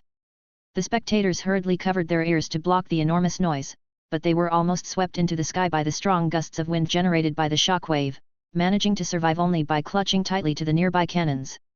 When the dust settled, the Winter Palace Square was riddled with craters and wreckage. The most conspicuous was the one in the center, over 10 meters in diameter and seemingly bottomless, from which wisps of blue smoke were still rising. Upon seeing this scene, the humans thought their leader had won as usual and began to cheer loudly. Now the snow was falling even more heavily, blurring everything around. Even the magnificent Winter Palace seemed faint and ill-defined. Ulyanov breathed lightly, gazing sternly at the meteorite crater. A few seconds later, a gaunt figure emerged from the pit amidst the swirling snowflakes. It was the Lord of Fear. He appeared unscathed, rotating his neck from side to side, and casually remarked, "Not bad for a massage, now it's time to dine." Seeing that the opponent was completely unharmed, Ulyanov's expression changed, and a bad feeling arose in his heart. The surrounding crowd that was cheering in support still believed that their leader would inevitably triumph, as he always had. At this moment, there was no turning back, and Ulyanov shouted, "To not win is to die." With those words, he rushed at his enemy once more, his steel-like muscles bulging, and he swung his arms to throw a punch that could shake the heavens and earth. The Lord of Fear, composed, flexed his wrists and threw a punch to meet him. This punch seemed impossibly slow, even slower than the fluttering snowflakes, but it radiated an orange glow. That was the high temperature generated by the punch's friction with the air, like a meteor falling through the atmosphere. The next instant, that punch, coming later but arriving first, struck Ulyanov, producing a muffled, thunderous sound. A hole as large as a bathtub opened up on Ulyanov's body, with his chest and the majority of his abdomen disappearing. The terrifying force continued unabated after piercing through his body, stirring up a violent maelstrom. Visible mock rings wreaked havoc, shaking the Winter Palace to its core and even soaring into the sky, dispelling the clouds. The heavy snow stopped instantly, and sunlight poured down from above. Ulyanov's fist stopped just in front of the other's nose and could no longer move. Bathed in sunlight, he collapsed to the ground slowly, a look of disbelief on his face. The crowd that had been cheering just moments before suddenly fell silent. The Lord of Fear, drooling, picked up one of Ulyanov's arms and began to chew vigorously. His mouth could open so wide it reached to his ears, and in just a few bites, he swallowed the arm. Then, like a snake devouring its prey, he swallowed Ulyanov's defiant head in one gulp. Witnessing this scene, the army immediately descended into despair and panic, screaming as they fled in terror. The vampires claimed a complete victory. After ordering his subordinates to take care of the aftermath, the Tsar carefully approached and whispered, "Great primordial ancestor, I thank you." Before he could finish his sentence, the Lord of Fear, who had been enjoying his meal, suddenly changed his expression, clutching at his heart. In the sound of sizzling, a wound as wide as a child's arm slowly appeared, emanating an unpleasant smell of charring. "Damn it! This is an injury left by that native. What's his name? Law Elemental Spirit, to think it has not been erased even after thousands of years." The Lord of Fear tried multiple times, the wound would heal instantly but would soon reappear. "Bastard! This wound is drawing energy from within my body to strengthen itself." Glancing at the remainder of the Night King's corpse, he immediately realized. His recent feasting had allowed the wound left by the Law Elemental Spirit to grow stronger as well. The Tsar stayed silent at the side, sensing a strong and unyielding will within the wound on the primordial ancestor, a type of injury that could only be inflicted by a demigod who had endured the thunder baptism. The Lord of Fear, with a resentful glance towards the Shun dynasty, then commanded the Tsar, "Execute those maggot-like mortals in the most painful way possible. I need the blood of despair, twisted souls. Gather 100,000 people within 3 days." The Tsar froze on the spot, knowing humans were like sheep, they should not be depleted like this even if consumed. About to advise otherwise, but seeing the malignant intent in the primordial ancestor's gaze, the Tsar immediately complied. "Please wait just a while, great primordial ancestor, your faithful descendants will prepare immediately. And another thing. Do all you can to conceal the news of my awakening.